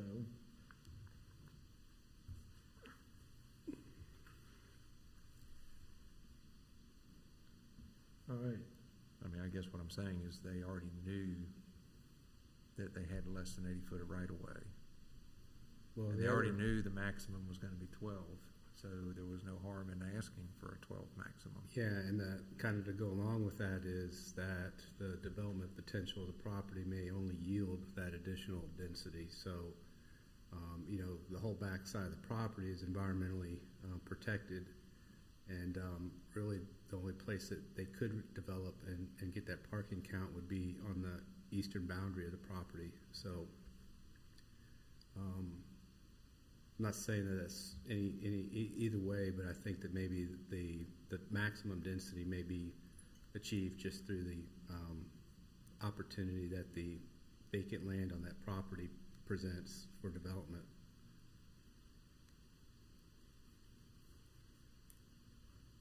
Any other thoughts or concerns? Any other discussion? I was just thinking if we're taking the logic of the 80 feet, anything that comes before us in a similar scenario, we would reject. Well, you have to look at each case on its own merits. So we're not setting a precedent. We can't set Okay. we're not setting a precedent because Okay. you have to look at each case individually, and each case has different things going on in it. Okay. All right, so we have any other questions or concerns? All right, I would entertain a motion for finding of the facts number 4.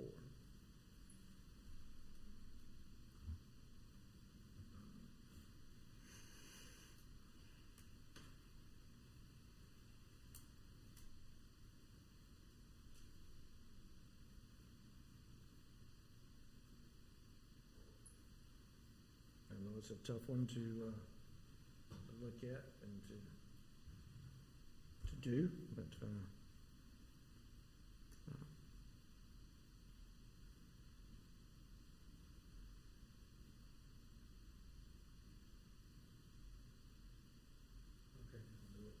you gonna try it? All right. The location and character of the proposed use, if developed according to the plan submitted, will be in harmony with the area in which it is to be located and in general conformity with the plan of development of the town of Fuquay-Varina and its ordinances, because it is a continuation of the current design and because it will meet all of the town requirements when they present their building plan. All right, I have a motion. Do I have a second?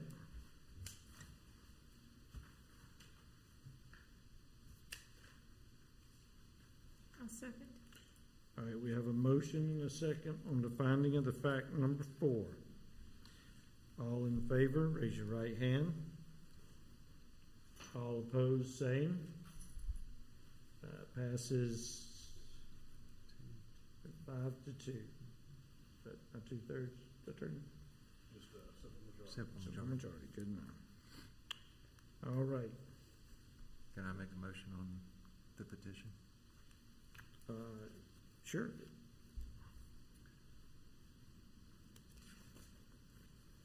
I make a motion on BOA SUP 2021-04 that it be denied as it has failed to meet all 4 findings of fact. All right, we have a motion. Do we have a second? Second.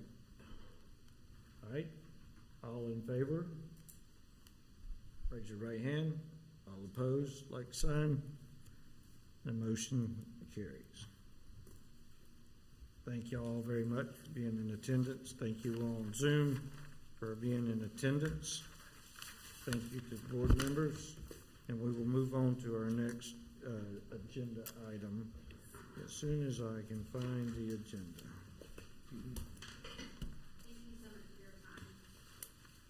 All right, next thing on the agenda is we need to amend the bylaws of the Fuquay-Varina Board of Adjustments. It was submitted in your package Yes, please, thank you. with the changes in red.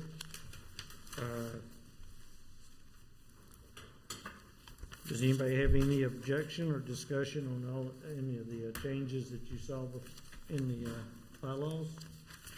If not, I will accept a motion to approve the bylaws as amended. So moved. I need a second. All in favor, raise your right hand. All opposed, like sign. Motion carries. All right, we have other business. Yep. Purpose of this agenda is to administer oath of offices for the Board of Adjustments and their newly amended bylaws as per the updated North Carolina General Statute, Chapter 160D. Will the attorney or the clerk be issuing it? And can you issue it to everyone at one time? Yes. All right. Are we ready? We're ready. Okay. Raise your right hand and repeat after me. I state your name. I, William Hartman, Do solemnly swear do solemnly swear or affirm or affirm that I will support and maintain the Constitution that I will support and maintain the Constitution and laws of the United States and laws of the United States and the Constitution And the Constitution and laws of North Carolina, and laws of North Carolina, not inconsistent therewith, not inconsistent with, and that I will faithfully discharge and I will faithfully discharge the duties of my office the duties of my office as member of the town of Fuquay-Varina, as member of the town of Fuquay-Varina, Board of Adjustment, so help me God. Board of Adjustment, so help me God. Thank you. All right. Is there any other business to come before the Board of Adjustment? If there is none, I would accept the motion to adjourn. Move. Second? All in favor? We are adjourned. Yes, sir.